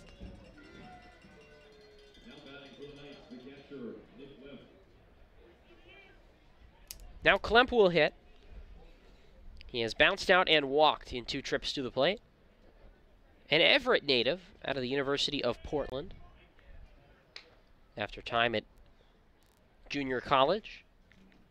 Righty versus righty, the infield outfield straight away. Delancey always seems to be creeping in a little bit at third. Wood's first pitch. Taken on the outside corner with a fastball, strike 1. 7-6 Corvallis, top 5, 2 down.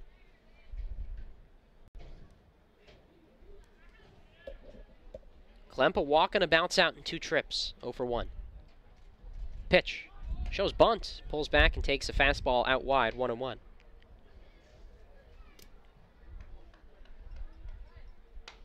Now top of the 9th in Bend, Bellingham well on their way to extending their division lead with a 12-4 lead over the Elks. And Victoria comes back against Portland. They lead that game 6-5, top 9. 1-1 pitch. Fastball way outside, 2-1. Port Angeles looking to snap a long losing streak. 7 games, they lead Walla Walla 4-2 in the top of the 5th.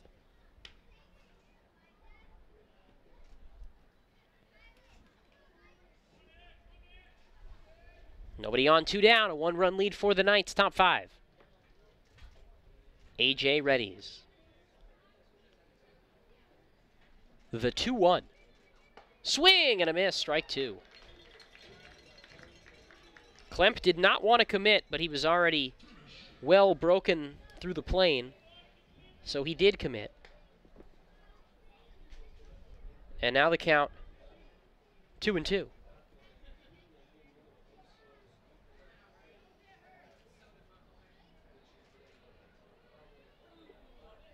Here's a pitch. Fastball skips away from the catcher. 3-2. 2 outs. The base is empty in the top of the 5th.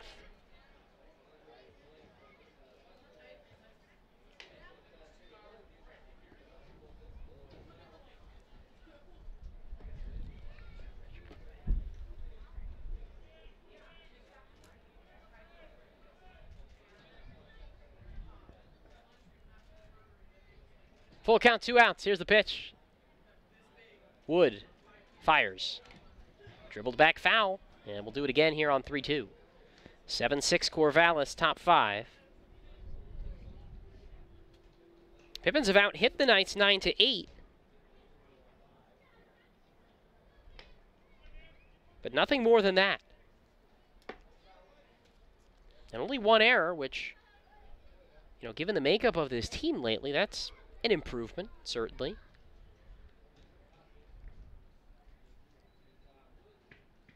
Three and 2. Swing and a miss at a high fastball, strike 3. And it took a little while, but a 1-2-3, top of the 5th for A.J. Wood with a pair of strikeouts. And holds the Knights to a 1-run lead. 7-6 Corvallis as we go to the bottom of the 5th here at the Orchard on the Nathan's Famous Broadcast Network. At Cascade Natural Gas, we help smart businesses cover their bases. Old, new, and in between. No matter the age of your building, they all benefit from energy-efficient choices. Cascade Natural Gas offers a long list of incentives for energy-efficient upgrades. Upgrades that save your business money every day. Become one of the many Cascade business owners benefiting from the quality, comfort, and savings of energy-efficient upgrades. Join Team Energy Efficiency and take advantage of rebates from Cascade Natural Gas. What does traveling really cost you? After all the hassles and spendings along the way, how much do you really save? When you fly YKM, you can save on gas, money, sleep, parking fees, stress, and most of all, the one thing you can't get back, your time. Those savings really add up. What's that worth to you? Fly faster. Fly YKM. Visit flyykm.com, where you can connect to over 85 cities. Book your flight today.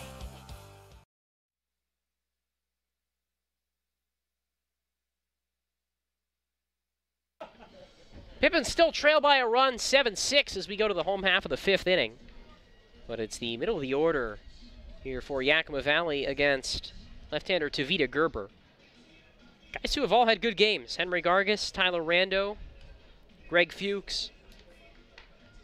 And then when you add in Owen Cobb, who's due up 4th, none of those guys have recorded an out today against Gerber. They've all reached base twice. Gargis the first to bat. He's 2 for 2 with 2 singles. 7-6 Corvallis, bottom 5. Leading off for the Pippins here at the bottom of the 5th, the first baseman, Henry Corpus.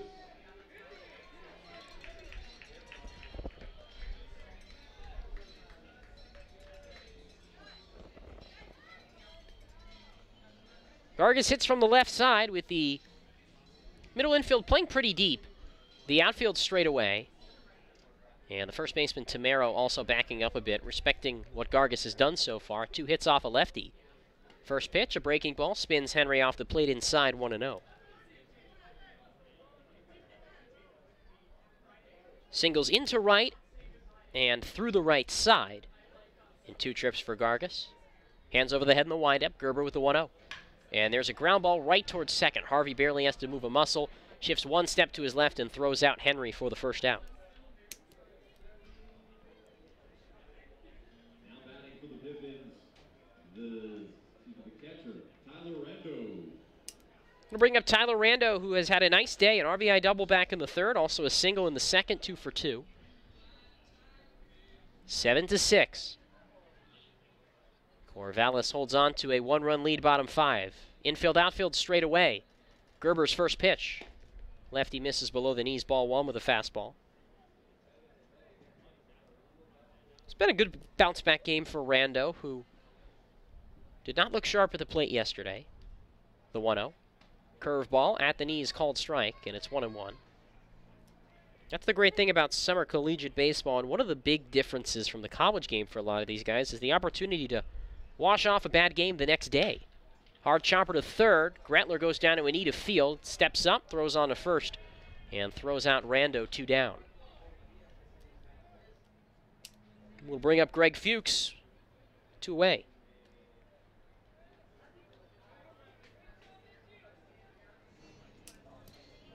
Now batting for the Pippins, the left fielder, Greg Fuchs. 7-6 Corvallis, bottom 5. Nobody on, 2 away for Fuchs, who hits from the left side, having singled and walked, scored twice and driven in a run in his first 2 plate appearances. First pitch. Fastball hits the knees for strike 1. Gerber works quickly. Infield, outfield straight away, the 0-1. Fuchs takes a breaking ball down and away. More of a slider look there, 1-1. Nobody warming in the Pippins bullpen, so looks like A.J. Wood will go for his 3rd full inning of work in the 6th. Corvallis leading it by a run, 7-6. Gerber fires. Fly ball down the left field line, hooking out of play, foul. 1-2. 2 outs, nobody on. 7-6 Knights, bottom 5. Owen Cobb waiting on deck. Set. Kick. 1-2. Curveball inside, ball 2. Starting to get a little chilly here in the orchard. Sweater weather for sure, the 2-2. There's a curveball on the inside corner, strike 3 called. 4th strikeout for Tavita Gerber.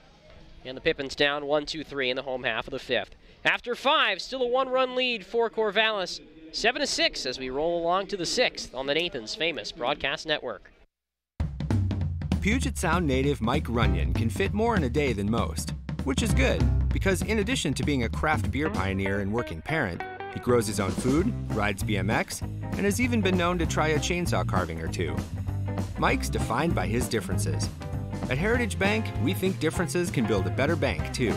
That together, we're more than a community bank, but rather a community of banks, which means more ideas for his business and yours. Sure, Drunk You is a pretty cool guy, but he's not exactly what you would call reliable. He's not a maker of great decisions, or, for that matter, even adequate decisions.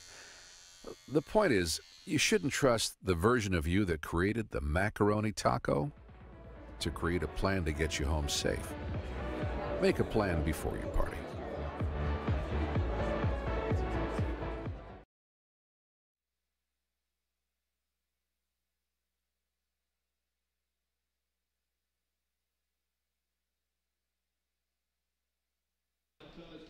7-6, Pippins trail. We go to the top of the 6th. And A.J. Wood back out to the mound, his third full inning of work. He'll face the 9-1-2 part of the order for Corvallis. Michael Dixon, Jake Holcroft, and Jake Harvey.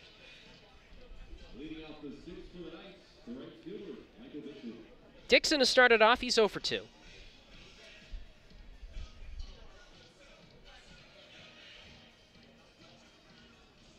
Wood, the righty, has thrown 2 2/3 of relief so far after replacing Tyler Frazier in the middle of the second inning, or the third inning, excuse me.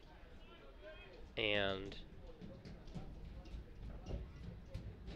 has allowed 1 run on 2 hits, a walk, and 2 strikeouts.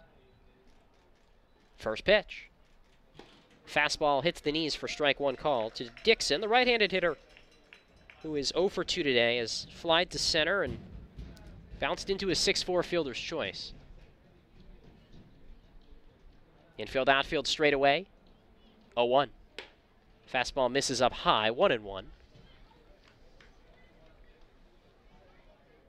Pippins went down 1-2-3 in the bottom of the 5th.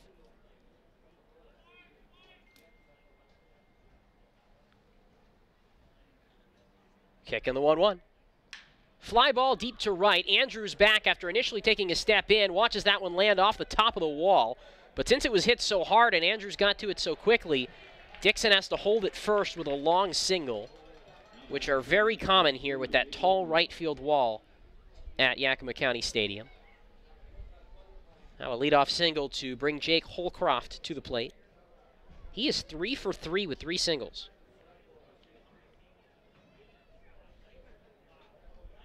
Michael Dixon leads things off with an opposite field base knock. Corvallis leading it by a run, 7-6. We're in the top of the 6th inning. Delancey in on the grass at third. Wood turns and throws to first after initially turning and looking to second where there's no runner. Rob Hippie out of the Pippins dugout. He gives some signs down to the bullpen. And it looks like an arm will warm up. Toss to first. Gargas supplies the tag. Dixon is safe.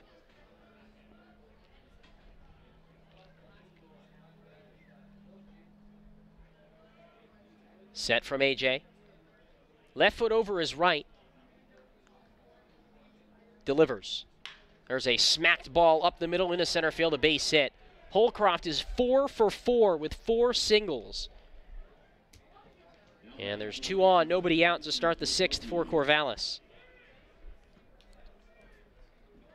And 2 really hard hit balls. And quite the day for Holcroft. That's now 4 singles all over the field. He entered today hitting .288, now batting .339. 2 on, nobody out. Bunt spot for Jake Harvey, who's 0 for 2. Delancey in on the grass at third. First pitch, Harvey squares and pulls back on a pitch in the dirt. Rando quick to come up with it, though, and both runners hold. Counts 1-0, and Rob Hippie now out to the mound to speak with A.J. Wood as a right-hander warms in the Pippins bullpen. That is Aiden Adams.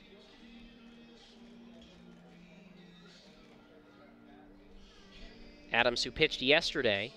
Whole infield comes in to meet here. We'll see if they're actually relieving Wood here, as Adams has barely been throwing.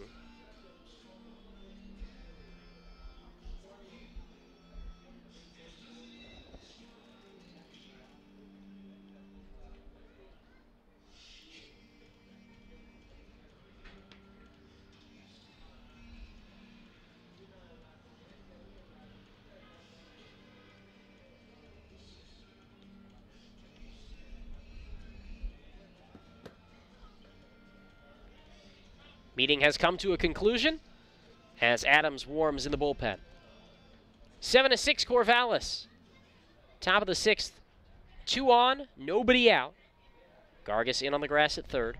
Delancey does the same at first. Parker keeping Dixon honest. 1-0. Bunt shown, pulled back on a pitch down and in. Down and away, I beg your pardon. 2-0.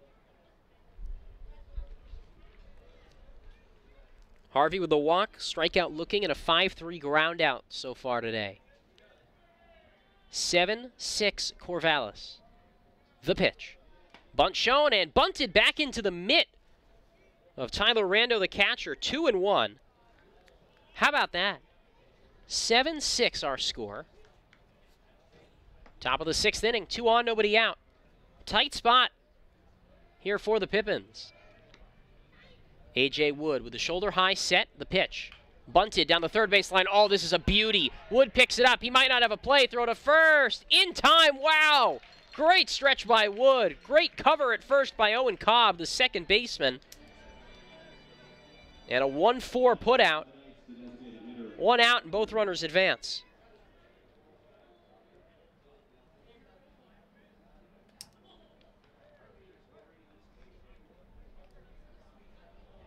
Dixon to third, Holcroft to second, 2 down. In a 1-run ball game, here's Andy Atwood, 1 for 3 today. And now A.J. Wood is going to be relieved. Rob Hippie back out to the mound. Takes the ball from the right-hander, who was strong in relief. But a call to the bullpen as Aiden Adams takes over to pitch for the 2nd consecutive night. Take a break and tell you about the right-hander after this on the Nathan's Famous Broadcast Network.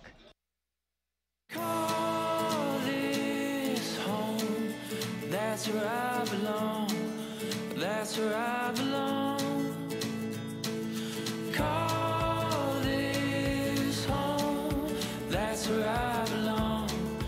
That's where I belong. Finding the right home is inspiring. That's why at Banner, we listen, learn, and help you find the home loan that lets you achieve your dreams. That's where I belong. Our staff loves baseball, and we know how to match you with the perfect vehicle that fits your baseball lifestyle. We know that you'd rather be getting ready to head to the field or the big game, so we make sure you have the most efficient and stress-free experience as possible. So if you're a baseball fan in the market this month for a newer vehicle, go online or give us a call so that you can set up a time for you to experience our easy and upfront pricing and our hands-on trade-in process that will really ensure you have a great experience and get a great value while shopping with us. Harvest Auto, where we're happy to support you and the activities you love.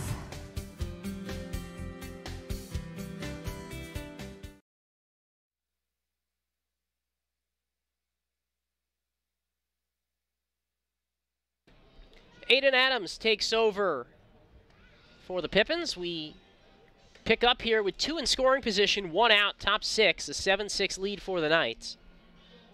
And Adams in a key spot after he was really good last night, making his 3rd appearance of the season. Record of 0-1, ERA of 9, 4 innings of work, a strikeout, a pair of walks. Opponents hitting .368 off of him, but he pitched a scoreless 9th yesterday, threw 7 pitches, all for strikes, was super efficient. And he enters to face Andy Atwood with Michael Dixon at 3rd, Jake Holcroft at 2nd. 1 out in the top of the 6th, Corvallis leading by a run. Atwood today is singled, flied out, and grounded out to first. Shout out to Mrs. Catherine Atwood, who's tuning in to our video stream. Appreciate your kind comment. Presumably from Andy's hometown up in the Seattle area. Corner's in, 1 out.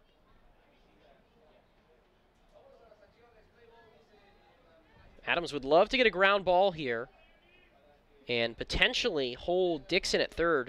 Now the whole infield's going to come in. See what Atwood does. First pitch. Check swing on a breaking ball, 1-0.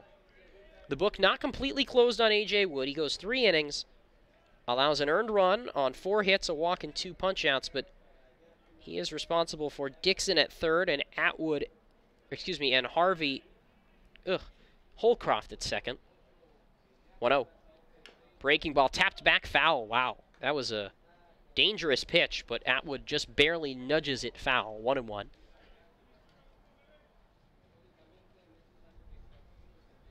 All black batting gloves for Atwood that matches the all black jerseys for Corvallis. Lights on here at the Orchard. Infield in a one-run game. 1-1. Ground ball right towards third. Delancey goes back and tags Dixon, not in time, and he doesn't have a throw at first. Wow. Oh, man, Adams got the ground ball he needed. Dixon didn't even break towards home. And Delancey, with a blunder, when he had an easy out at first, Dixon wasn't headed home. Instead, Atwood reaches on a fielder's choice, and the bases are loaded with one out for Briley Knight.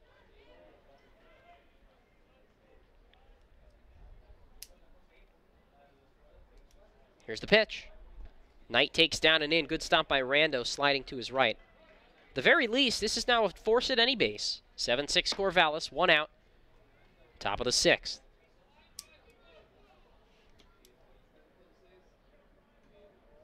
So a fielder's choice that led to no outs. And Atwood reaches the 1-0. Fastball down low, 2-0. Aiden Adams, right-hander out of Everett Community College, native of Federal Way, Washington.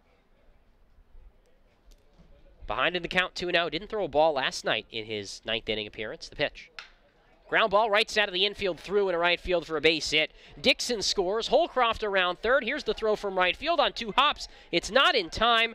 Atwood goes to third, a two-run single for Briley Knight, and the Corvallis Knights have broken it open. It's 9-6 here with one out in the sixth.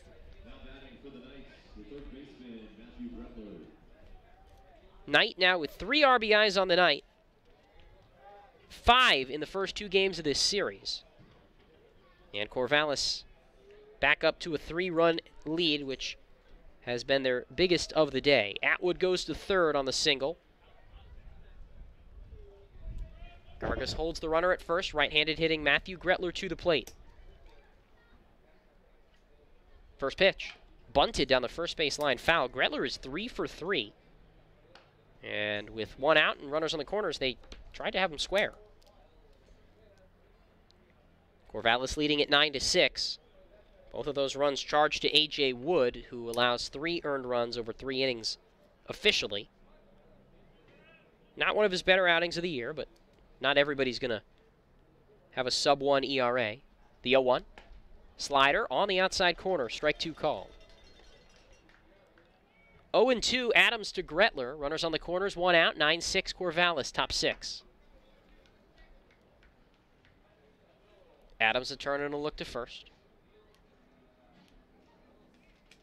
The 0-2. Gretler chops it down the third base line, foul. And right into the Pippins bullpen down the left field line, 0-2. So now the Pippins, who have done a lot offensively today, will work from behind, potentially against the Corvallis bullpen, but nobody in the bullpen right now, so it looks like a pretty good shot that Tavita Gerber goes back out for the bottom of the sixth, even with this long layoff. Toss to first, and Gargas didn't even have to move a muscle as Knight jogged back in. 0-2. Ground ball could end this inning. Pitch. Took a big hack, went down to a knee to keep that breaking ball from hitting the dirt, and it's 0-2.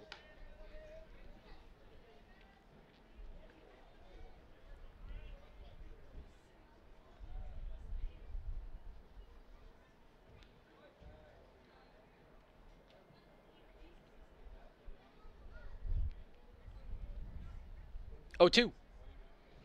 Fastball down and away, 1-2 the count.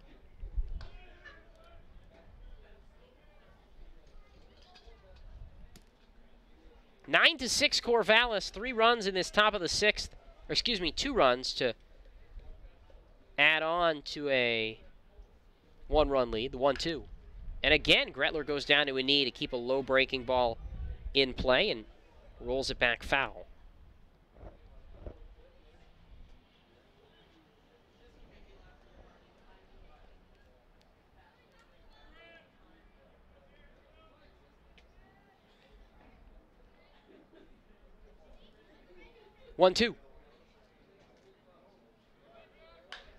Line shot, right center field. Andrews on, makes the catch, and Knight got far off of first, so a throw back to first. Gargas scoops, double play. How about that? Briley Knight took off, and it turns into a 9-3 double play to end the inning. But Corvallis gets 2 runs on 3 hits. No errors, they strand 1. We go to the home half of the 6th. Pippins trailing 9-6 on the Nathan's famous broadcast network. What does traveling really cost you? After all the hassles and spendings along the way, how much do you really save? When you fly YKM, you can save on gas, money, sleep, parking fees, stress, and most of all, the one thing you can't get back, your time. Those savings really add up. What's that worth to you? Fly faster. Fly YKM. Visit flyykm.com, where you can connect to over 85 cities. Book your flight today.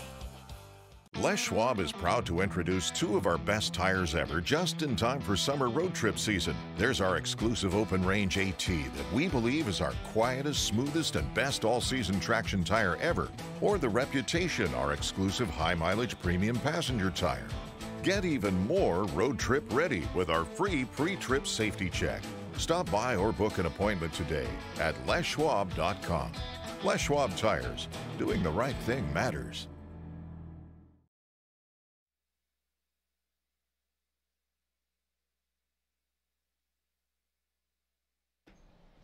We go to the bottom of the 6th inning here at the Orchard, and presenting the 6th inning, the Yakima Herald Republic and yakimaherald.com are your best sources for local sports news, entertainment, and lifestyle information from across central Washington.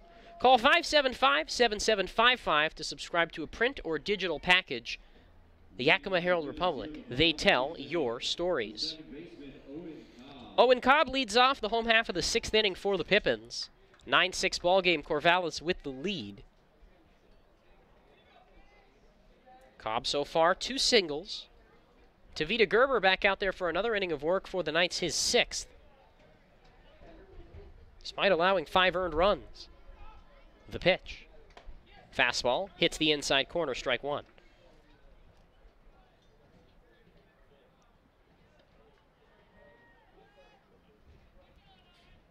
Ty Delancey to follow the pitch.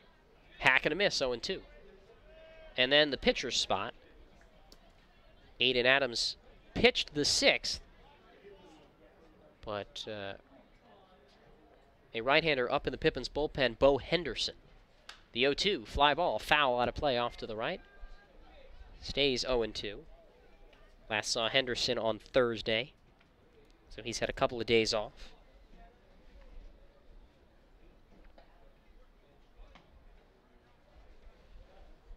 Lefty's 0-2 pitch. Cobb with a slow dribbler off his foot, a foul ball. And Cobb rolls in pain, but gets back up on his own power and just took a hard one right off of his shin. No balls, 2 strikes, nobody out, nobody on, just starting the home half of the 6th inning here at the Orchard. And Corvallis still holding on to a lead. It's now 9-6, a little bit bigger than the earlier 7-6 lead they had the last time the Pippins came to the plate. Lefty set. Hands over the head in the windup. 2-strike pitch. Breaking ball, chopper, left side, foul.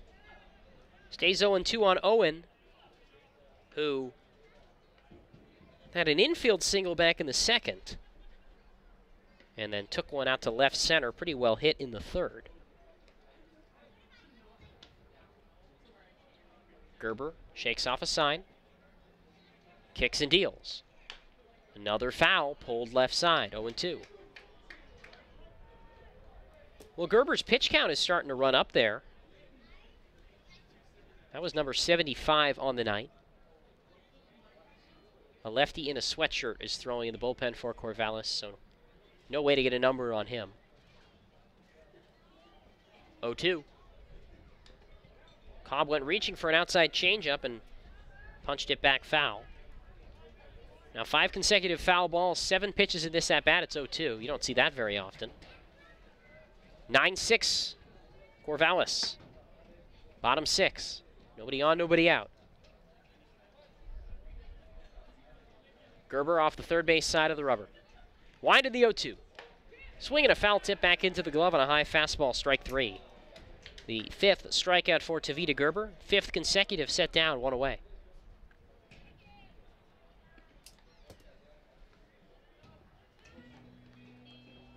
Now batting for the Pippins, the third baseman, Ty Delancey. Brings up Ty Delancey, who had a single in his last trip and drove in a run, but nothing else besides that. 1 for 2. First pitch. Fastball misses down and in, ball 1.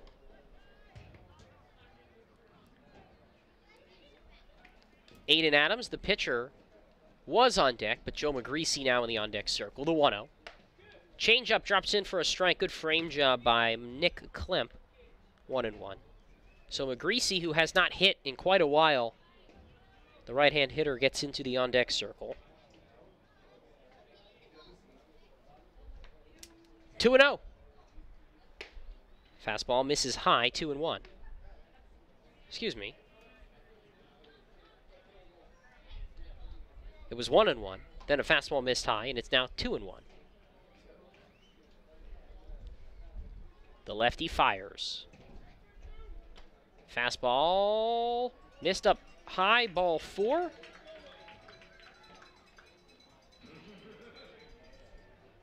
Apparently a 4-pitch walk. Almost sure there was a called strike in that at-bat, but evidently not. So, 4-pitch walk for Delancey, and it brings up Joe McGreasy, the pinch hitter.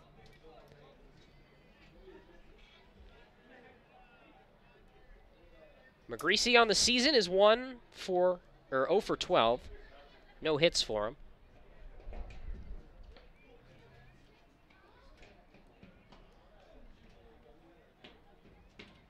And he's clearly not going to go into pitch, given that he's starting later this week. So just a pinch hitter here.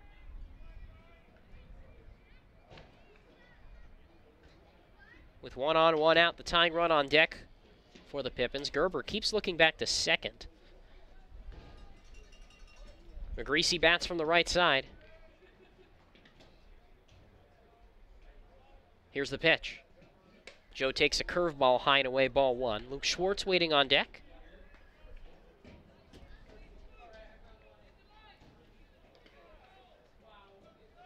One 0 the count, 1 out, 1 on. Gerber throws to first, and they nearly got a trailing Delancey, but he is able to dive back in safely. 9-6, Corvallis, bottom 6.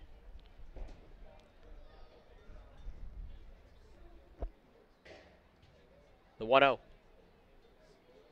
Gerber delivers, and McGreasy takes a strike right down the middle, 1-1.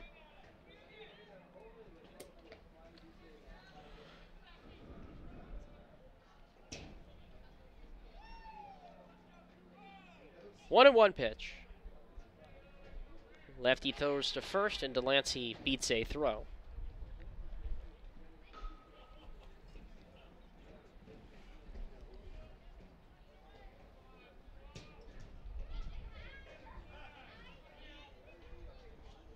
Pitch. High fly ball down the right field line, out of play. 1-2.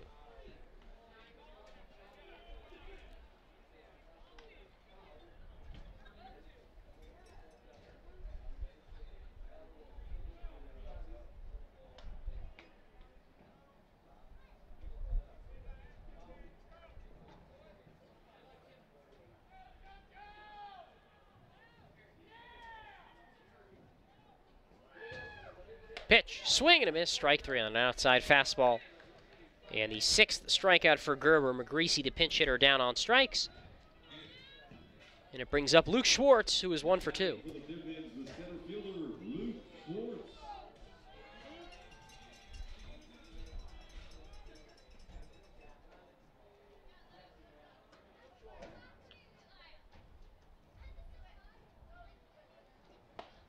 First pitch, misses down low for a ball, 1-0.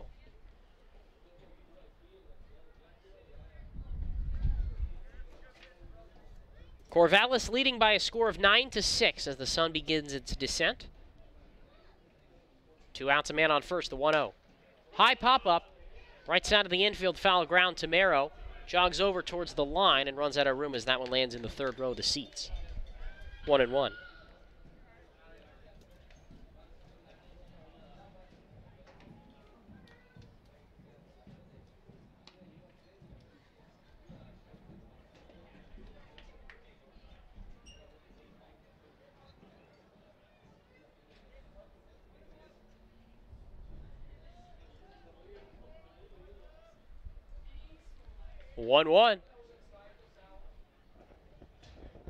Runner takes off the pitch. Taken down and in for a strike, and there was nobody covering the bag, so Delancey gets into second easily. Harvey, I don't even know what happened there. First stolen base for Ty Delancey, but you can put an asterisk on that. There was nobody covering the bag. 1-2 to Schwartz. 3-run ball game, bottom 6.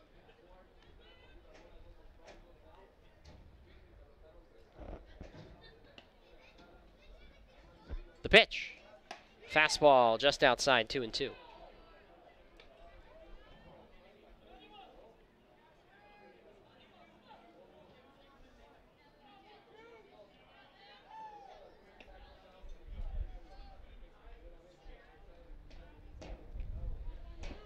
Two pitch. Change up high and away. Full count. Still Gerber for Corvallis, but a lefty in the bullpen. Colton Meyer. Full count, 2 outs, 9-6 Corvallis. Last half of the 6th inning. Gerber delivers. And it misses outside, ball 4. The tying run comes to the plate, Tanner Parker. And that looks like it's going to be it for Tavita Gerber, who has now walked 2 in this inning. And the tying run comes to the plate. And Gerber put together a heck of a start, but he will not get a chance to finish the 6th inning as Brooke Knight out to the mound. And we're waiting on the confirmation here.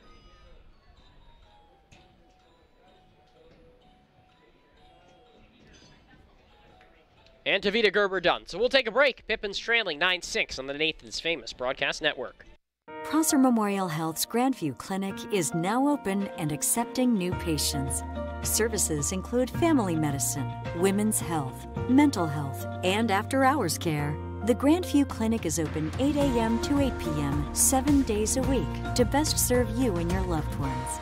Walk-ins are welcome, and se habla español. This is how we care.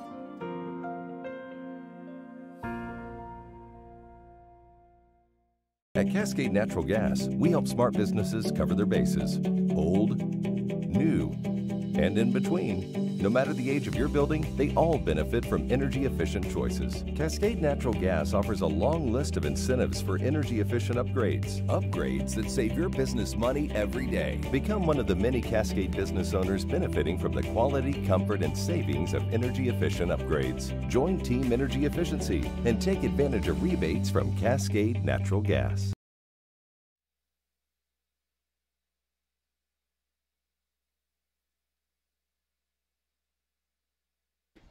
Left-hander Colton Meyer enters in the game here for Corvallis. Runners on first and second. The tying run will come to the plate here, with the Knights leading it 9-6. And Meyer making his 4th appearance of the season, 3rd out of the bullpen, an ERA of 1.12.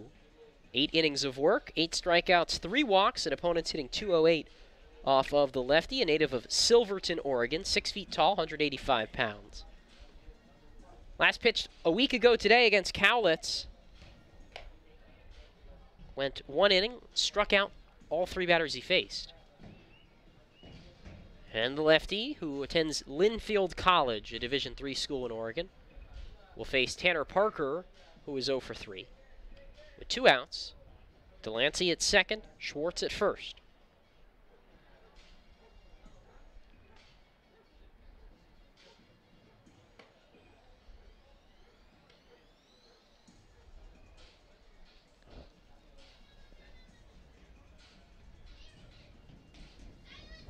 Parker so far today, pop out, strike out, and has reached on an error. Trying to extend his 11-game hitting streak to 12.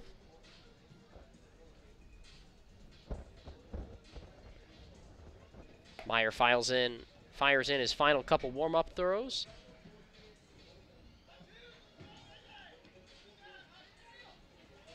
Marcus McKinney yells out some signals from the third base coaching box. Left on left, 2 down. The tying run at the plate. In a 9-6 ball game, Corvallis in the lead.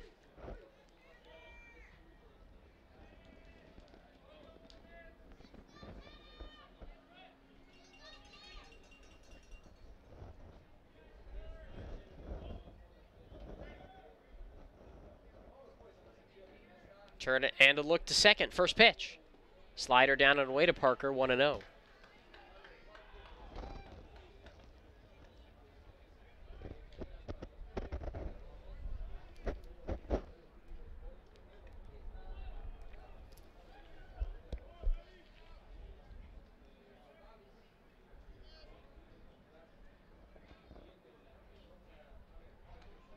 One-0 pitch.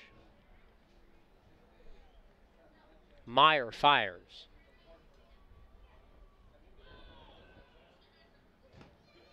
And misses down low with a fastball, 2-0.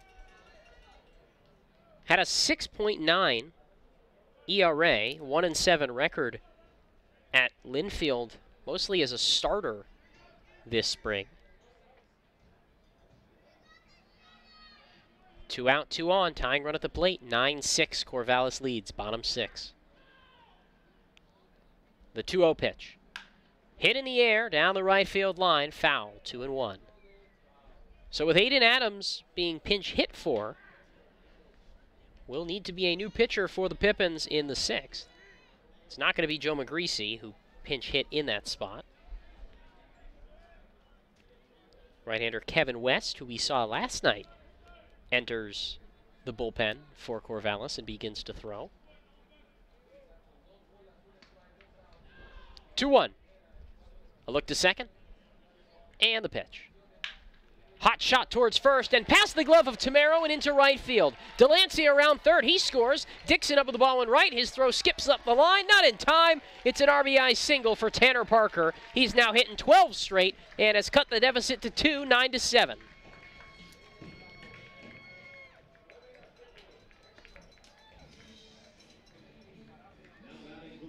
And it brings up Noah Andrews, the go-ahead run.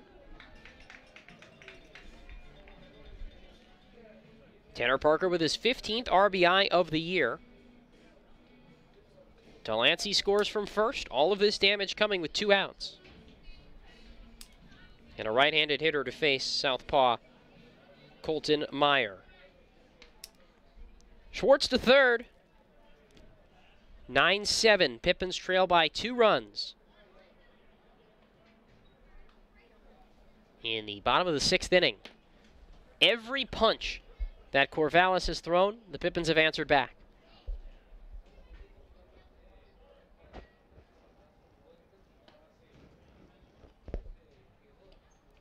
First pitch. Meyer delivers. Andrews takes down and away, 1-0. Noah today 0 for 3. Strikeout and a couple of ground outs. 2 games have gone final. Bellingham 12, Bend 4, Victoria 7, Portland 5. So the Pippins cannot gain any ground on the division tonight, but they can lose it with a loss. Toss to first. Parker back in safely. Port Angeles leading Walla Walla 5-3, top of the 8th. They'll have the day off tomorrow before welcoming in the Pippins for 3 starting on Tuesday, and Cowlitz leading Kelowna 8-5, top of the 8th in Kelowna. Toss to first, Parker back safely. Couple of steals this year for Tanner. Noah Andrews with a big 2-run single in yesterday's game. Would be pretty hard to hit a 2-run single here with runners on the corners, but you never know. 9-7 Corvallis, bottom of the 6th. 2 on, 2 out. Meyer with the 1-0 pitch. Nope, first to toss to first. Parker, barely off the bag, is back in safely. Colton Meyer, a native of Silverton, Oregon, where he was a 3-sport athlete in high school, baseball, football, and it was also a swimmer. Toss to first, Parker back in safely. And that's now 3 tossovers for a guy who's maybe a foot off the bag.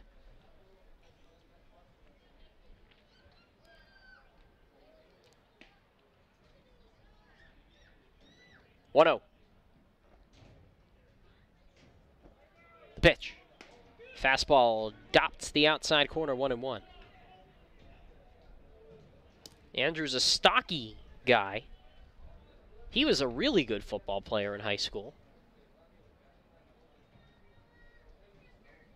On both sides of the ball. 6 feet tall, 180 pounds. Most of which appears to be pure muscle. The 1-1 pitch. Oh, and they got Parker caught between second and third. Throw down to short. Now, Schwartz coming home, and he is out at the plate, and the inning is over. Oh, man, a pickoff and a 1-3-6-2 putout to end the frame. Pippins get 1, Strand 1. We go to the 7th inning. 9-7 Corvallis on the Nathan's famous broadcast network. Our staff loves baseball, and we know how to match you with the perfect vehicle that fits your baseball lifestyle. We know that you'd rather be getting ready to head to the field or the big game, so we make sure you have the most efficient and stress-free experience as possible. So if you're a baseball fan in the market this month for a newer vehicle, go online or give us a call so that you can set up a time for you to experience our easy and upfront pricing and our hands-on trade-in process that will really ensure you have a great experience and get a great value while shopping with us. Harvest Auto, where we're happy to support you and the activities you love.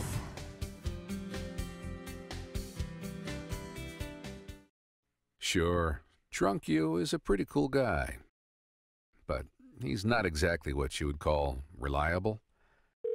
He's not a maker of great decisions. Or, for that matter, even adequate decisions.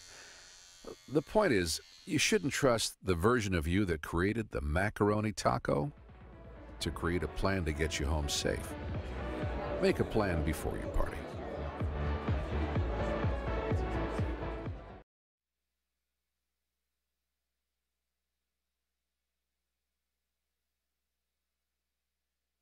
On to the 7th inning at the Orchard, and a new pitcher for the Pippins in the 7th inning. The right-hander Bo Henderson makes his 3rd appearance of the summer. No record, a 22.09 ERA, 3 2/3 innings out of the bullpen. 2 strikeouts, 6 walks for Bo.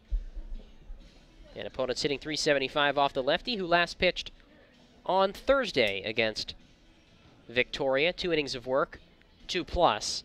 A hit, 3 runs, 2 of them earned, 2 walks, 2 strikeouts. Looked really good his first 2 innings, and then just couldn't get an out once it came to the 3rd inning of work. Hopefully he can straighten things out a little bit here. Facing Aiden Adams, who pitched 2/3 of an inning to finish out the 6th before being pinch hit for.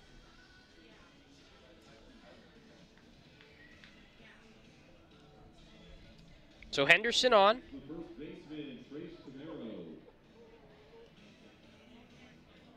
Trace Tamero to lead it off, left-handed hitter. Then Michael Curiali, and then Nick Clem. Henderson, his first pitch on the way. Right-hander delivers, and a foul on a hard fastball. Right back to the backstop, 0-1. Tamero is 1 for 2 today. Has homered, walked, and grounded out. Bo set. Kicks, 0-1. Outside, 1-1.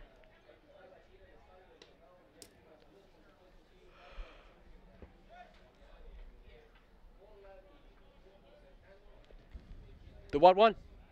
Slider down and in, 2-1.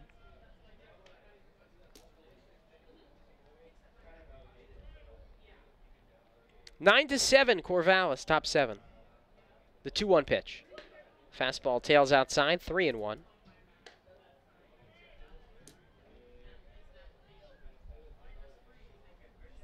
Infield shifts a bit to the right here on Tamero. Parker, the shortstop, on the outfield grass. The 3-1 pitch. High fly ball, shallow center. Parker, the shortstop, back on it. Called off by Schwartz, who ambles in from center and puts it away, 1 out.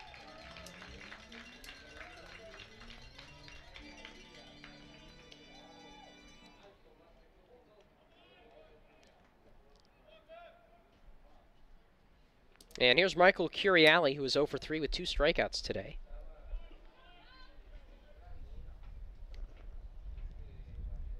First pitch from Henderson. Good breaking ball, curve in there for strike 1, and that was the best pitch from Henderson when he threw in relief against Victoria. Works quickly off the first base side of the rubber, 0-1. Down and in, 1-1. Nick Klemp to follow in this inning. Henderson would just like to get this to the bottom half, see if the Pippins offense can get something going. 1-1. Slider outside, 2-1.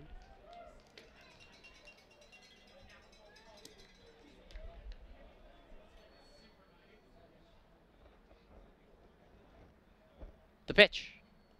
Check swing and a breaking ball that gets to the backstop. 2-2. Apparently they called that last one a strike. So it's 2-2 now.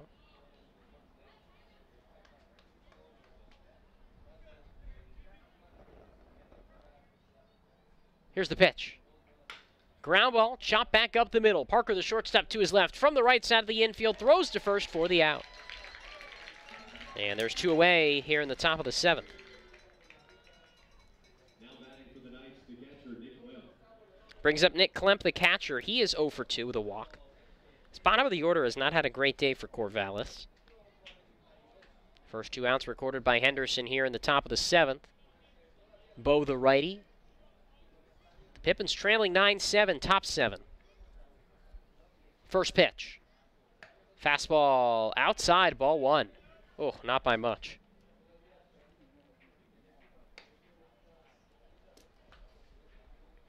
Infield, outfield straight away, the 1-0 pitch.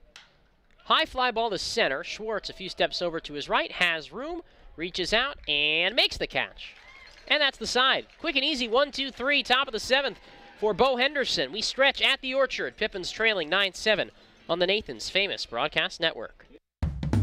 Puget Sound native Mike Runyon can fit more in a day than most, which is good, because in addition to being a craft beer pioneer and working parent, he grows his own food, rides BMX, and has even been known to try a chainsaw carving or 2. Mike's defined by his differences. At Heritage Bank, we think differences can build a better bank, too. That together, we're more than a community bank, but rather a community of banks, which means more ideas for his business and yours.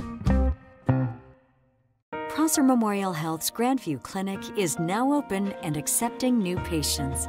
Services include family medicine, women's health, mental health, and after-hours care. The Grandview Clinic is open 8 a.m. to 8 p.m. 7 days a week to best serve you and your loved ones. Walk-ins are welcome, and se habla español. This is how we care.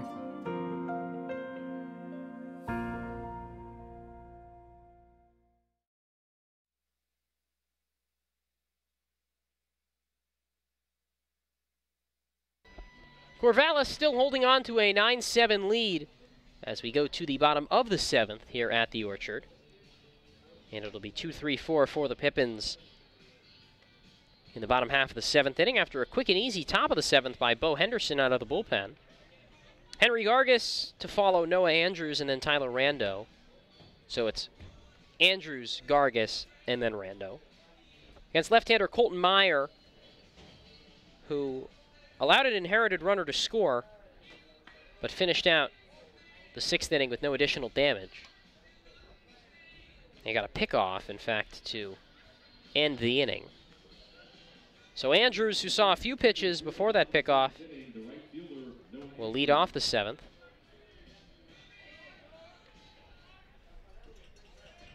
Lefty on righty. First pitch on the way.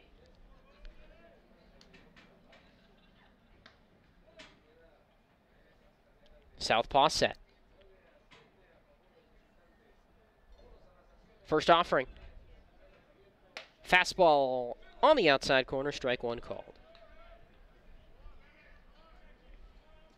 Andrews 0 for 3, has grounded out twice and struck out looking. The left-hander, set, high, and readies with the 0-1. Pitch. Smacked foul right into the Corvallis dugout, 0-2. On the first base side. As a righty, loosens in the bullpen for the Knights. It's Kevin West, who pitched yesterday. Didn't pitch particularly well, either, but he did pitch. 9-7 Corvallis. Bottom 7, nobody on, nobody out. The 0-2. Fastball up high, 1-2, and a nice job by Klemp to leap out of the crouch to keep that one. 1-2 the count. Nobody on, nobody out. Klemp sets up, down, and away. The 1-2 pitch. Fastball outside, 2-2, count is full. No, wow. Rookie mistake there. 2-2, the count is not full, it is even.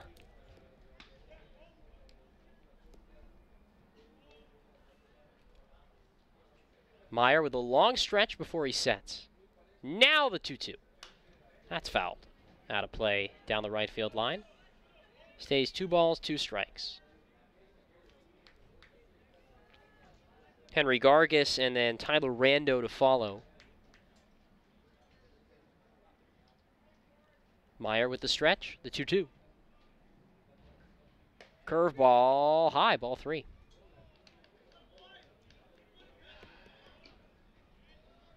Infield, outfield straight away. The middle infielders, Michael Curiali and Jake Harvey, both on the edge of the grass. 3-2 pitch. Ground ball towards second off a tough hop. Harvey from the outfield grass throws on to first, 1 out. Brings up Henry Gargis, who's 2 for 3. Now batting for the Pippins, the first baseman, Henry Gargis.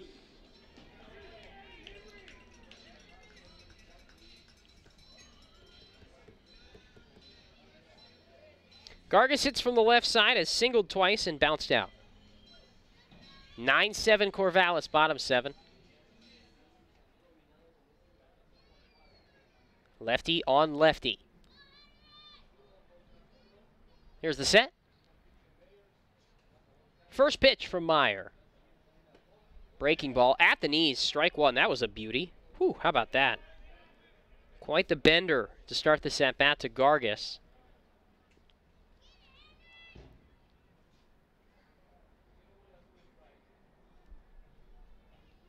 Long set, now the 0-1. Time called before the pitch can be thrown. I think that was something with Klemp, the catcher. Yeah, now he's going to jog out to the mound. So it is an issue with Klemp behind the plate.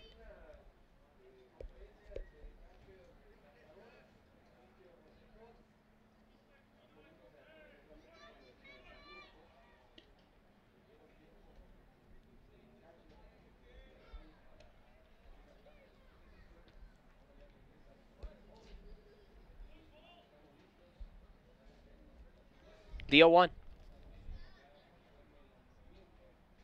Breaking ball, hit on the ground towards first. Nice backhand by Tamero. Spins, throws to Meyer, who beats Gargis to the bag by a step. 1 out, or 2 down. That was a really athletic play by Trace Tamero at first. 2 outs to bring up Tyler Rando, who is 2 for 3 with a double and a single.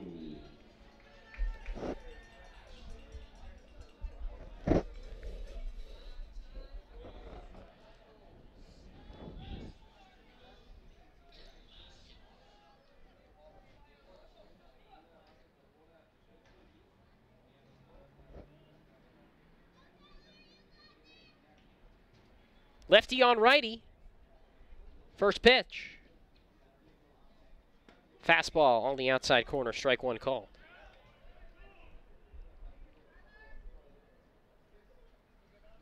Rando a single, a double, and a ground out, 2 for 3. The 0-1. Change up high and away. 1 ball, 1 strike. Greg Fuchs to follow should this inning continue.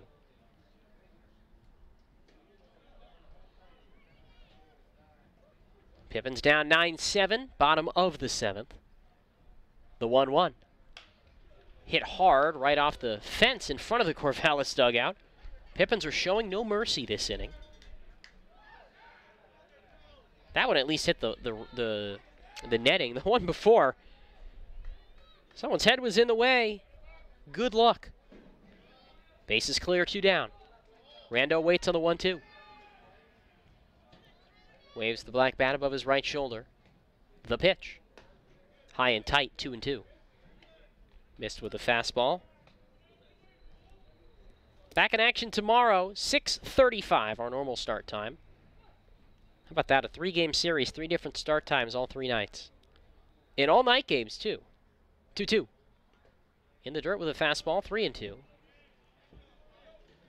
And it'll be the only game in the Expedition League tomorrow, or excuse me, the West Coast League tomorrow.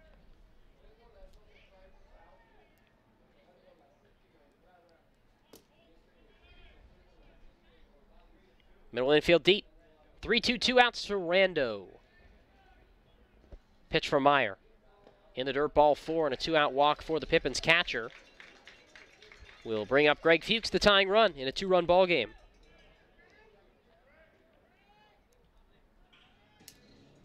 Now batting for the Pippins, the left fielder Greg Fuchs.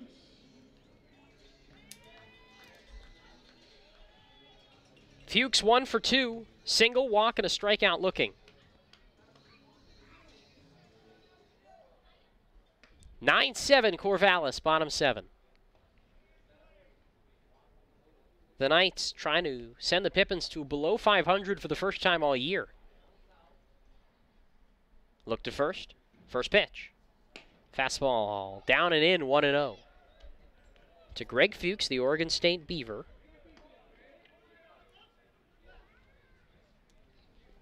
Lefty on lefty. High set from Meyer. 1-0. Down and away, 2-0. How about this? Linfield College, a tiny D3 school in Oregon. They got the guy on the mound right now. Oregon State, the baseball powerhouse from the same state, at the plate. That's what's cool about summer ball, is the matchups like these. Meyer lives for moments like this.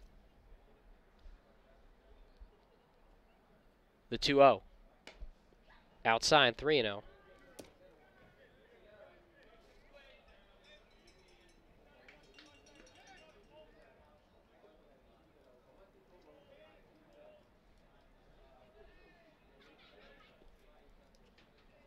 Count on Greg Fuchs. Meyer delivers and hits the knees with a fastball, 3-1.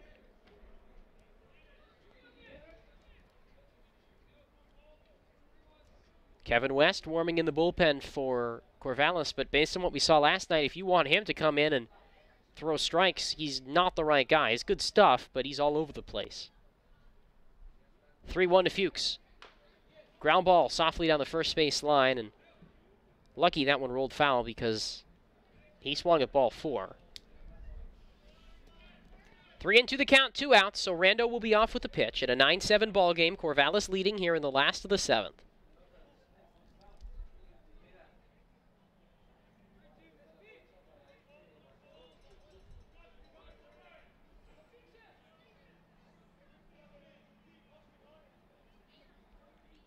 Three-two, 2 outs. Rando takes off, and there's a fly ball hit over the head of the third baseman, Gretler, and down into left field for a base hit. Because it was hit in the left, Rando had to hold at second. But the tying run at first, and the go-ahead run comes to the plate, Owen Cobb. And it doesn't look like Colton Meyer will get to pitch to him. Owen Cobb comes to the plate. And Colton Meyer is done. New pitcher coming into the game for Corvallis. We'll take a break and tell you about the righty after this on the Nathan's Famous Broadcast Network. Call this home, that's where I belong, that's where I belong. Call this home, that's where I belong, that's where I belong. Finding the right home is inspiring. That's why at Banner, we listen, learn, and help you find the home loan that lets you achieve your dreams. That's where I belong. Les Schwab is proud to introduce two of our best tires ever just in time for summer road trip season. There's our exclusive open range AT that we believe is our quietest, smoothest, and best all-season traction tire ever. Or the Reputation, our exclusive high-mileage premium passenger tire. Get even more road trip ready with our free pre-trip safety check. Stop by or book an appointment today at leschwab.com. Les Schwab Tires. Doing the right thing matters.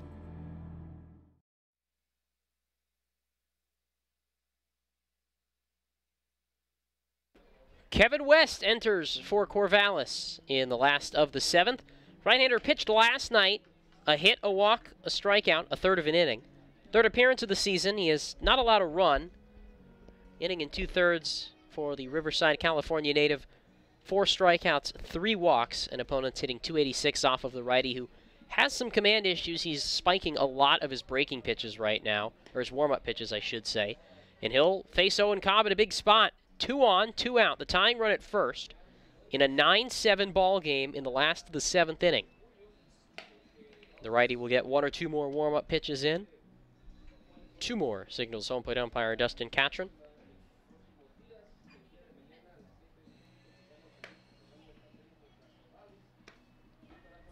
(9-7) Corvallis leading.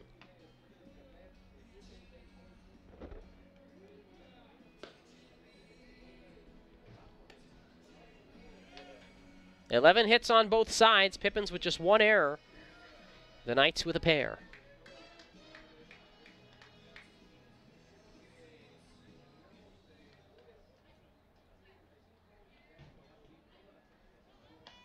Rando jogs back to second. Fuchs at first. Cobb at the plate, 2 out.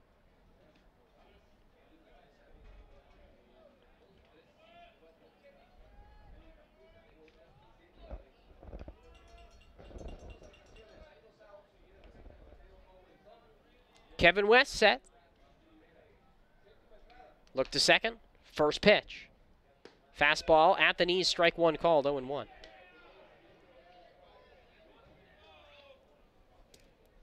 Owen Cobb has singled twice and struck out. First time facing West. Lefty Jack Gonzalez warms in the Pippins pen.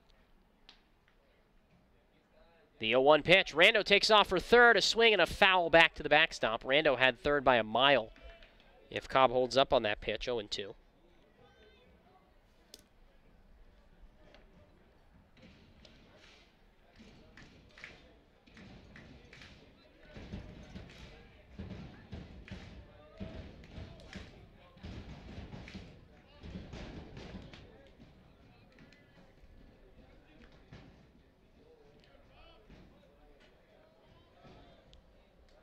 (0-2) count to Cobb. West looking for that strikeout.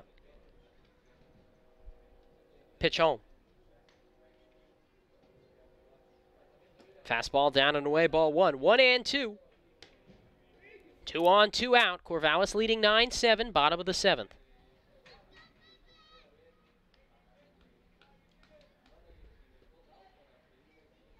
The long set by West.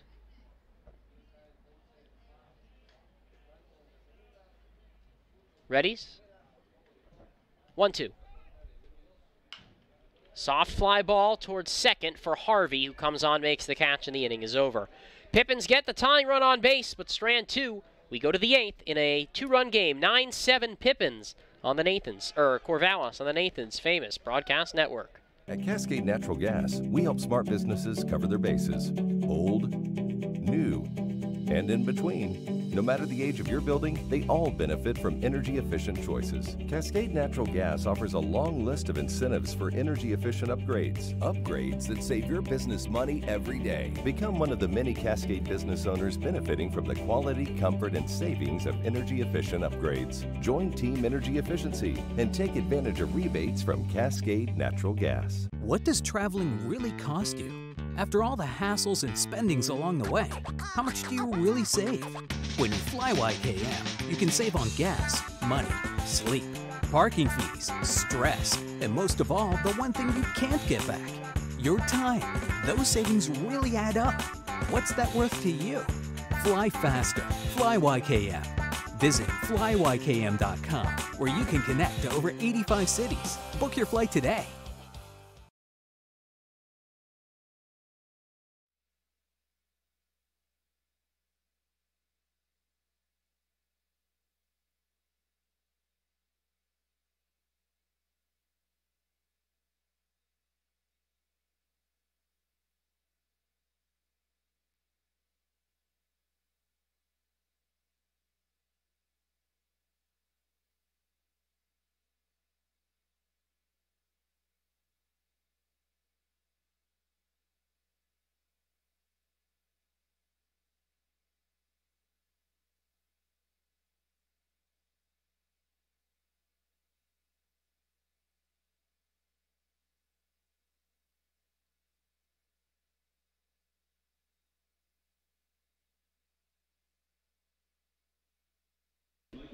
We go to the 8th inning here in Yakima. Pippins trailing 9-7. Bo Henderson back out to pitch the top of the 8th for the Pippins against 9-1-2. Dixon, Holcroft, and Harvey. Michael Dixon, 1 for 3 today. Right on right, first pitch. Curveball up high, 1-0. Dixon singled his last time, is also flied out and grounded into a fielder's choice. 1-0 pitch on the inside corner. Fastball for a strike, 1-1. Henderson with a super efficient first inning. Needed just 12 pitches to set down the side. 1-2-3. His 1-1. Dixon takes below the knees, 2-1. Jack Gonzalez still throwing in the Pippins, or he was throwing in the Pippins bullpen. 2-1. Ground ball right side of the infield. Cobb, the second baseman, to his left, and that one skips past him and into right field. Another weird hop on the infield here at County Stadium. And a lead-off error, and that's now 6 straight games in which the Pippins have committed multiple errors. Puts a man on for Jake Holcroft, who is 4 for 4 today. Left-handed hitter with 4 singles. Delancey in on the grass at third. Middle infield double play depth. Toss to first. Dixon back in safely. 2-run ball game. 9-7 Corvallis. Top of the 8th. Nobody out. Henderson off of the first base side of the pitching rubber. Quick toss to first. High toss. Gargas nearly lost it. Dixon able to dive back in safely.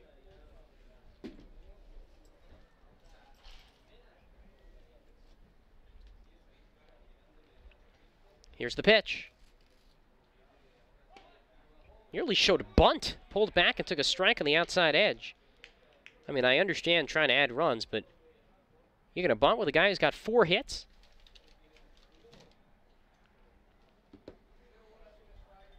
Oh, 0-1 the count. Holcroft showing bunt. He's 4 for 4, and they're having him bunt. Pulls back and takes a fastball up high.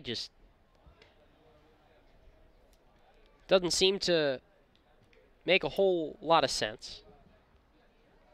And he's hit the ball hard all 4 times, too. It's not like those were little dink-donk hits. Dixon at first, nobody out. Holcroft sets to square. Henderson turns to first and throws Dixon back into the bag.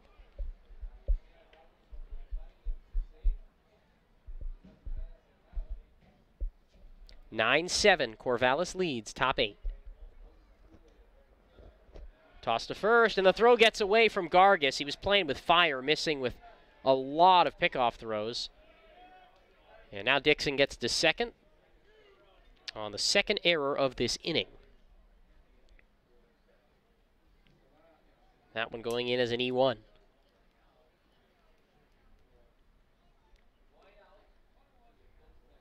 Now Dixon at second with nobody out. Hard to imagine Holcroft is still bunting here, but we shall see. The 1-1. He hits this softly left side. Delancey, the third baseman, backs up from the dirt, throws to first, pulls Gargas off the bag, and he didn't get his back foot on in time. Holcroft reaches first on the third error of the inning for the Pippins.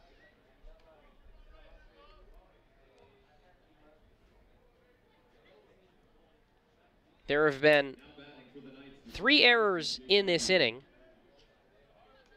This is the third batter of the inning coming to the plate, Jake Harvey. Ooh.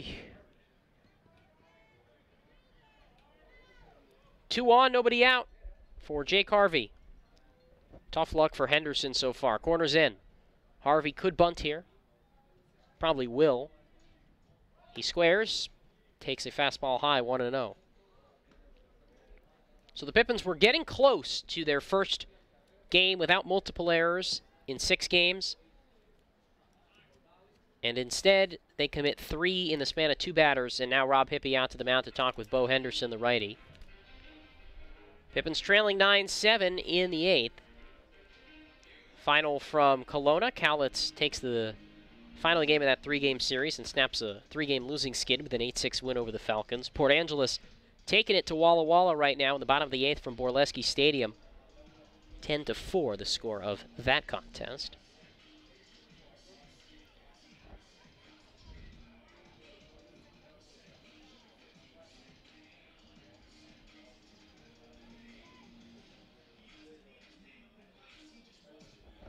Mound visit comes to a close. Rob Hippie walking back towards the dugout.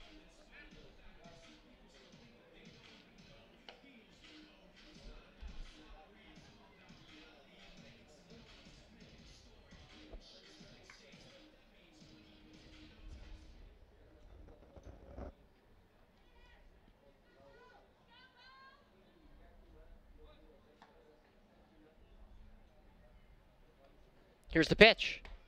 Harvey misses the bunt, 1-1. That's not good. Corners play well in. Sun sets down the left field line. 1-1 pitch. Bounced foul, left side, 1-2. 9-7, Pippins trail, top of the 8th. 2 on, nobody out. 1-2 count on Jake Harvey with Jack Gonzalez warming in the Pippins bullpen.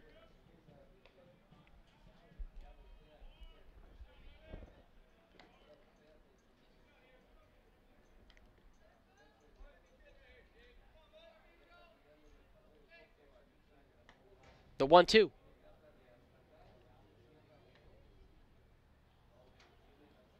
Swing and a miss. Got it with a breaking ball. 1 out. First strikeout of the night for Henderson, and a big one. Now a ground ball could end this inning with Andy Atwood coming to the plate. Atwood is 1 for 4.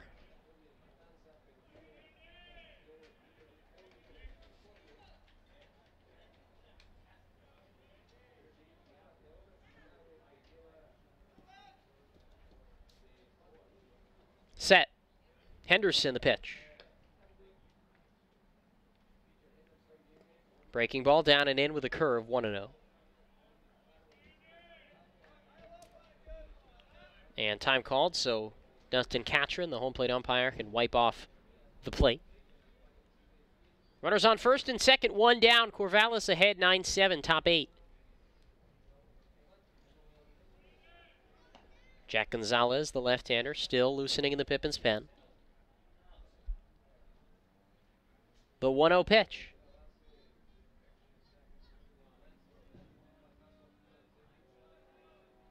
Turn and a look to second, and Dixon back safely.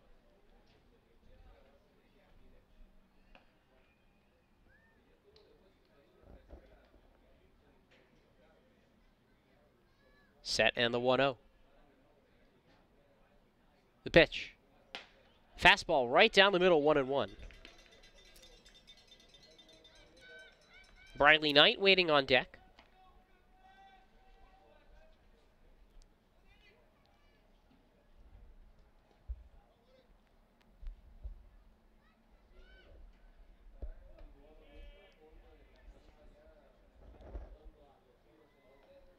Here's the 1-1.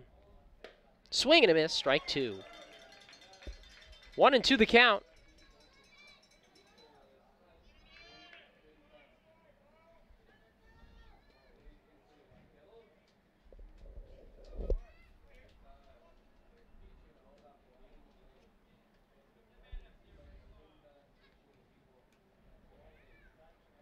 The 1-2 pitch coming.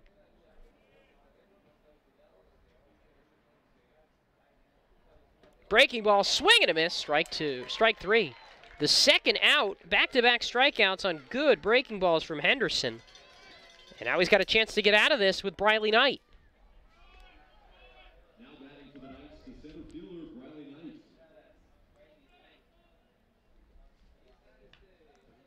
Left-handed hitter with 2 on, 2 out. 9-7 Corvallis leading in the 8th. Dixon at second. Holcroft at first. The pitch.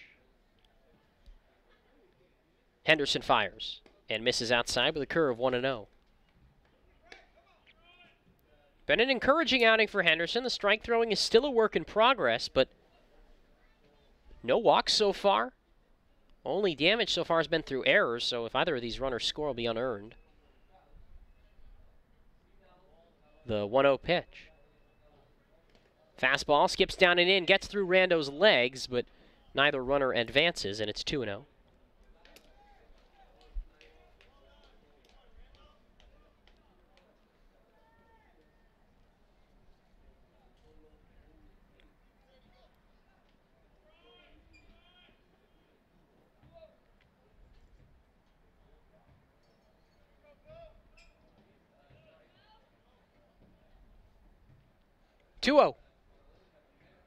Here's a look to second and the pitch. And a tapper foul back to the backstop on a half swing, 2-1.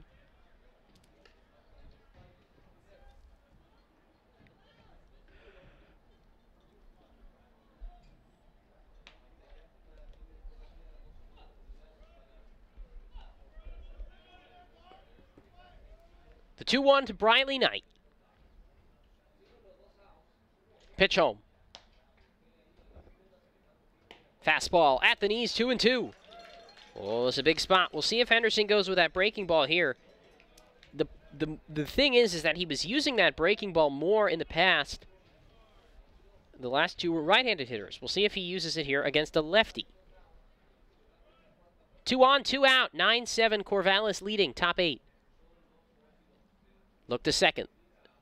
Henderson with a 2-strike pitch. Ground ball back up the middle and into center field, a base hit. Dixon gets the wave around third. Schwartz up throwing. He'll go to third with it and overthrows Delancey. So Dixon scores. Holcroft gets to third. Knight to second.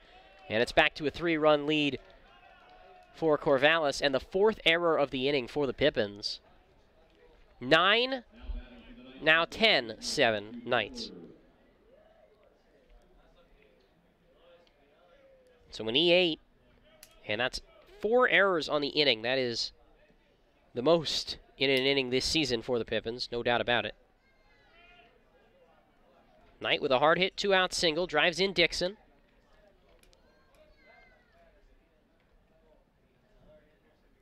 And a 4 RBI game for Briley Knight. Here's Matthew Gretler. First pitch, caught on and missed, 0-1. Gretler 3 for 4, he's having a nice day. Unearned run charged to Bo Henderson. Pitch. Gretler with a soft tapper back to the screen, 0-2. And the Pippins deficit back to 3.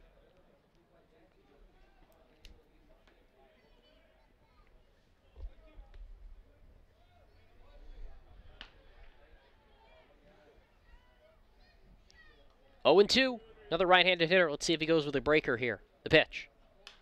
A fastball in on the hands, shot foul off to the right.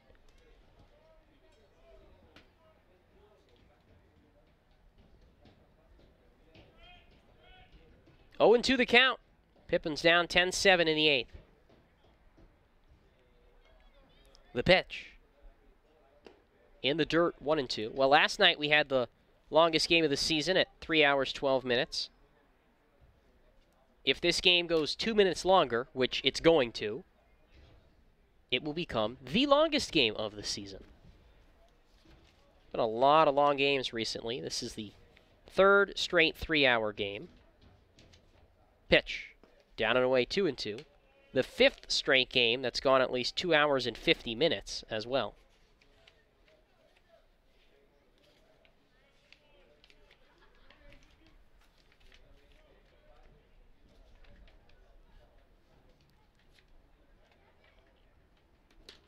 2-2.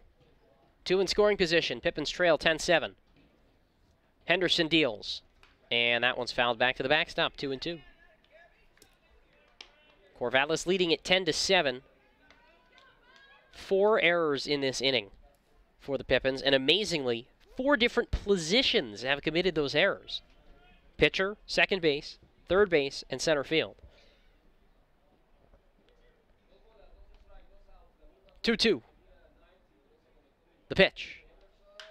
Popped up down the right field line, foul. Andrews gave chase, but that one landed well out of play.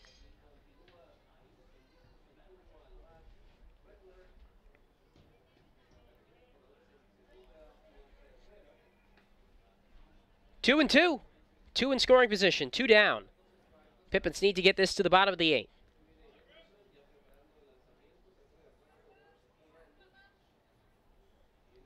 The pitch. Outside with a slider, 3-2. And a heck of an at-bat worked here by Gretler. He'll see a 9th pitch.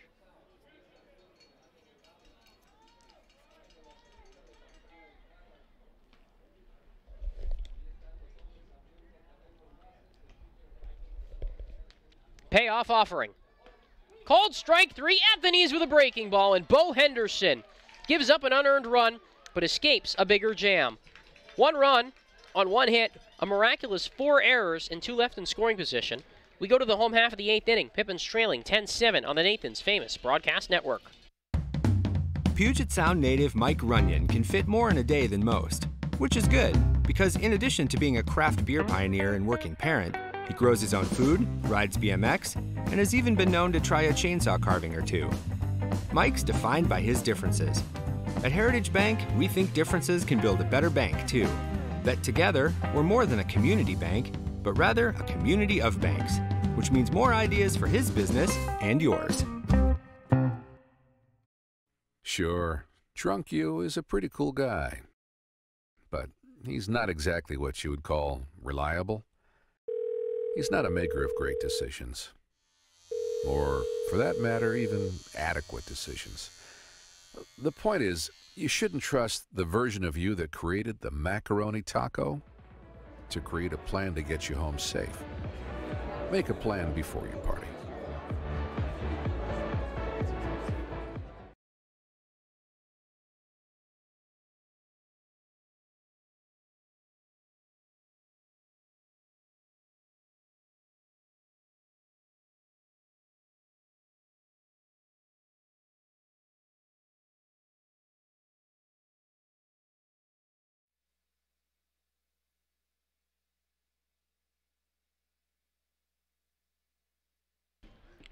We go to the bottom of the 8th here in Yakima. Ty Delancey to lead it off for the Pippins, trailing 10-7.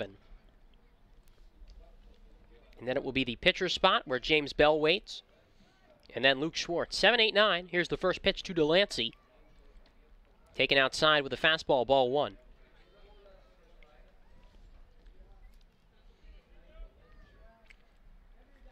Ty 1 for 2 today. Switch hitter bats left and pops this one up. Shallow left. Holcroft comes on. Shortstop Curiali jogging out, and he makes the catch in shallow left field as Holcroft went to a knee to cede to him. 1 down. And that will bring up James Bell, who did not start this game. He is now the fourth different player to bat out of the 8-hole today.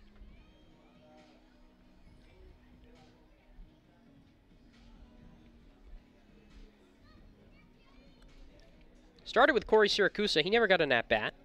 Then Tyler Frazier had a sacrifice. A.J. Wood with a ground out. Joe McGreasy pinch hit in the 6th. He struck out. And Bell pinch hitting here in the 8th. The one of 2 available position players left for the Pippins, the other being Christian Padilla. Pitch to Bell with the bases empty, 1 away. He takes down and away with a fastball, ball 1. You won't ever see that again. 1 spot in the batting order. 4 different hitters. Pitch. Smacked into center field. Briley Knight back into his left, but he makes the catch in right center. 2 down. Hard to hit it much harder than that. Brings up Luke Schwartz, who's had a decent game. 1 for 2.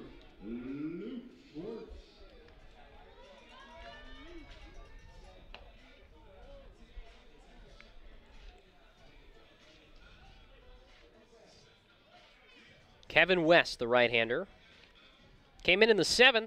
Has done a nice job so far. Here's the pitch. Schwartz shows bunt, pulls back, and watches a fastball up high, 1-0. Schwartz walked his last time. Has had a 2-run single and a ground out today.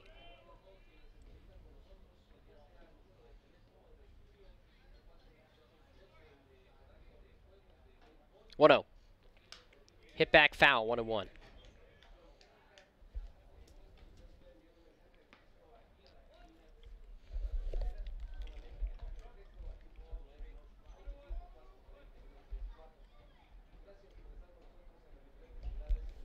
One count on Schwartz. Base is empty, 2 away. Pippins trailing 10-7, bottom 8. The pitch home. Breaking ball at the knees for a strike, 1-2. Well, those 4 errors in the top of the 8th were really what did the Pippins in. Although they started out down 4-0. This game was tied 6-6 after 3. Since then, the Pippins offense has quieted. 1-2 to Schwartz. Swing and a miss, strike 3, and the inning is over. A 1-2-3-8 for Kevin West. We go to the 9th. Pippins down 10-7 on the Nathan's Famous Broadcast Network. Call this home. That's where I belong. That's where I belong. Call this home. That's where I belong. That's where I belong. Finding the right home is inspiring. That's why at Banner, we listen, learn, and help you find the home loan that lets you achieve your dreams. Our staff loves baseball, and we know how to match you with the perfect vehicle that fits your baseball lifestyle. We know that you'd rather be getting ready to head to the field or the big game, so we make sure you have the most efficient and stress-free experience as possible. So if you're a baseball fan in the market this month for a newer vehicle, go online or give us a call so that you can set up a time for you to experience our easy and upfront pricing and our hands-on trade-in process that will really ensure you have a great experience and get a great value while shopping with us. Harvest Auto, where we're happy to support you and the activities you love.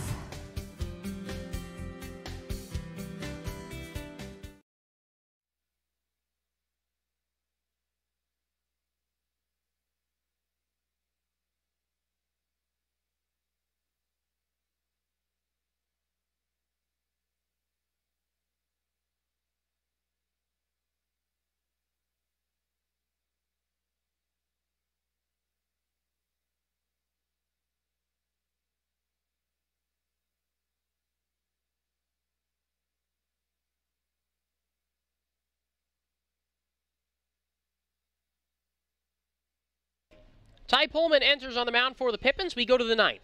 A 10-7 lead for Corvallis. The right-hander making his 6th appearance of the season. 2.07 ERA. 8 2/3 innings of work. 3 strikeouts, 8 walks. Opponents hitting .207 off the tall righty from UNLV. 6'4", 230. Last pitched on Thursday against Victoria. Scoreless inning with a couple of walks. He faces Trace Tamero, Michael Curiel, and Nick Klemp. 1, 2, 3. Excuse me, 6, 7, 8 for Corvallis here in the top of the 9th. Long look in the set. Here's the pitch from Pullman. Fastball taken for a strike, 0-1. Pullman's got plenty of potential, but he does, at current, walk way too many guys.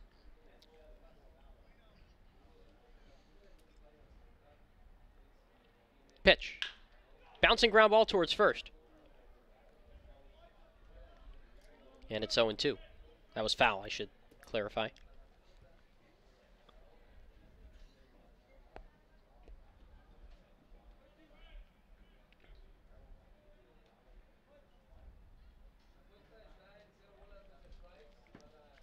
The 0-2 from Pullman.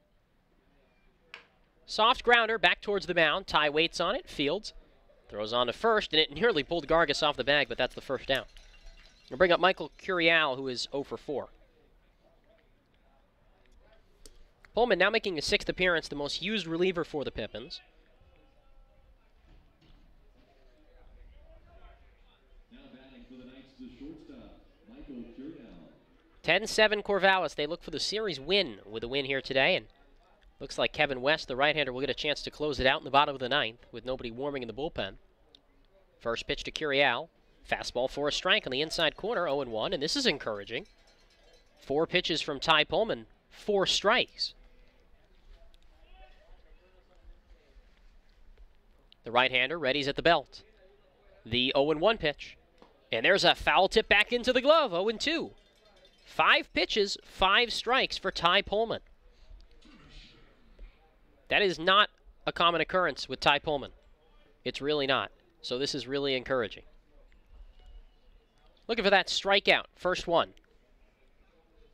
0-2 pitch. Ground ball towards third for Delancey. Fields on a backhand. Throws on to first, and that throw gets away. The 6th error of the day committed by the Pippins. And Curial reaches first with 1 out.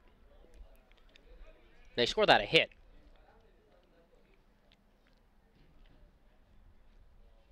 So it's a hit for Curial, and he is now 1 for 5. Maybe Alex, the Pippins scorer, was just tired of giving the Pippins errors. Nick Klempel hit. 1 on, 1 out. After that infield single for Michael Curiali. Klempo for 3 with a walk in his first start of the year. Pullman, all strikes so far. The pitch. Foul tipped back, 0-1. Last night, the Pippins had a reliever come in the 9th, Aiden Adams, who also pitched in this game, threw all of his pitches for strikes. Pullman's thrown each of his first 7 offerings in the zone. The 0-1 with 1 on, 1 out. Pippins down 3. Toss to first. Nearly pulled Gargas off the bag, but runner back in safely.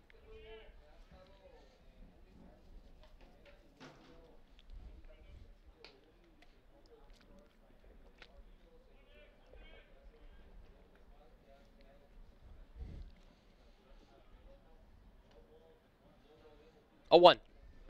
Inside corner, strike 2 called. He backed Klemp out of the way. But still 8 for 8 on strikes. This is pretty amazing for a guy who has walked 2 or more batters in each of his last 3 outings.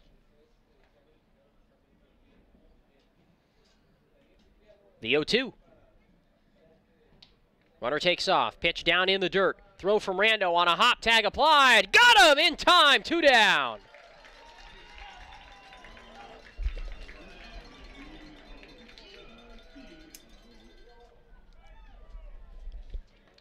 Tyler Rando nails Curiali, trying to steal his 2nd base of the game. The count now 1-2, 2 outs, and that infield single erased. The 1-2 on the way. Pullman looking for his first strikeout. Get this one to the bottom of the 9th. Here's the pitch.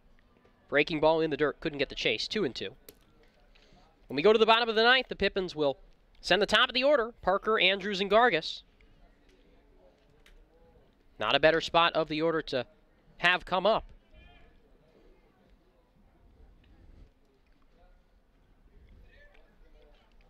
Another 2-strike pitch coming.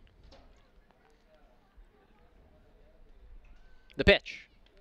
Ground ball right back to the mound. Pullman gloves it, shuffles to his left, underhands on to first in time. And he works around a 1-out single to get out of the inning with no additional damage. We go to the bottom of the 9th. Last chance for the Pippins, trailing 10-7 on the Nathan's famous broadcast network. What does traveling really cost you? After all the hassles and spendings along the way, how much do you really save? When you fly YKM, you can save on gas, money, sleep, parking fees, stress, and most of all, the one thing you can't get back, your time. Those savings really add up. What's that worth to you? Fly faster. Fly YKM. Visit flyykm.com, where you can connect to over 85 cities. Book your flight today. Les Schwab is proud to introduce two of our best tires ever just in time for summer road trip season. There's our exclusive open range AT that we believe is our quietest, smoothest, and best all-season traction tire ever. Or the Reputation, our exclusive high-mileage premium passenger tire. Get even more road trip ready with our free pre-trip safety check. Stop by or book an appointment today at leschwab.com. Les Schwab Tires. Doing the right thing matters.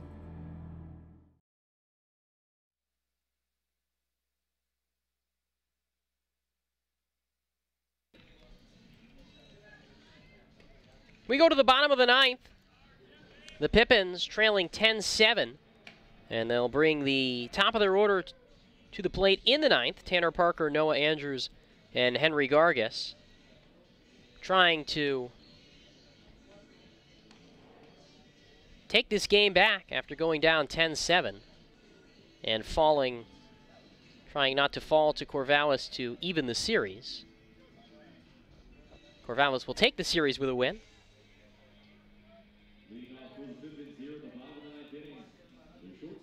Tanner Parker to lead it off.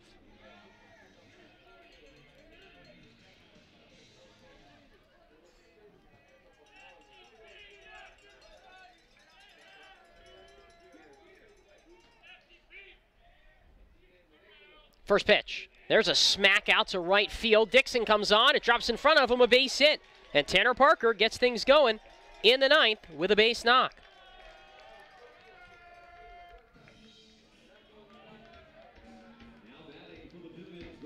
So the tying run moves to the on-deck circle. Noah Andrews 0 for 4. He comes to the plate.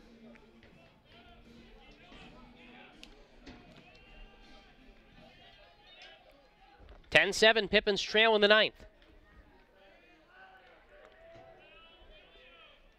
Kevin West, the righty, fires. And there's a ground ball towards second. This could be two. Harvey flipped to short for one. On to first. Double play. 4-6-3. Harvey to Curiali to Tamero, and 2 outs on 1 pitch for Kevin West.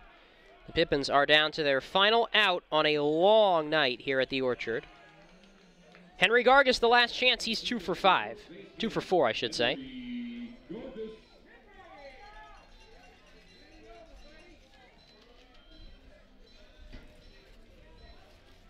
We'll have the Pippins postgame show presented by Treetop to follow. So stay tuned for that. We'll talk with Tyler Rando on our post-game interview, which will be up on YouTube later. Henry Gargas, the batter, and he grounds this one softly right side. Harvey charges in, grabs, flips on to first, and the ball game is over. The Pippins fall here tonight to the Corvallis Knights by a final score of 10-7, and the Knights take the series with wins in each of the first 2 games of this 3-game set, with the series set to conclude tomorrow at 6:35. Looked like the Pippins offense was back in form, but again, for the second straight night, they got quiet after a hot start. We'll take a break and then recap it all here on the Nathan's Famous Broadcast Network. Pippins fall to Corvallis 10-7. Prosser Memorial Health's Grandview Clinic is now open and accepting new patients. Services include family medicine, women's health, mental health, and after-hours care. The Grandview Clinic is open 8 a.m. to 8 p.m. 7 days a week to best serve you and your loved ones. Walk-ins are welcome, and se habla español. This is how we care.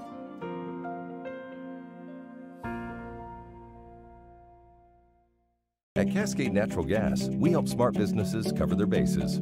Old, new, and in between. No matter the age of your building, they all benefit from energy-efficient choices. Cascade Natural Gas offers a long list of incentives for energy-efficient upgrades. Upgrades that save your business money every day. Become one of the many Cascade business owners benefiting from the quality, comfort, and savings of energy-efficient upgrades. Join Team Energy Efficiency and take advantage of rebates from Cascade Natural Gas.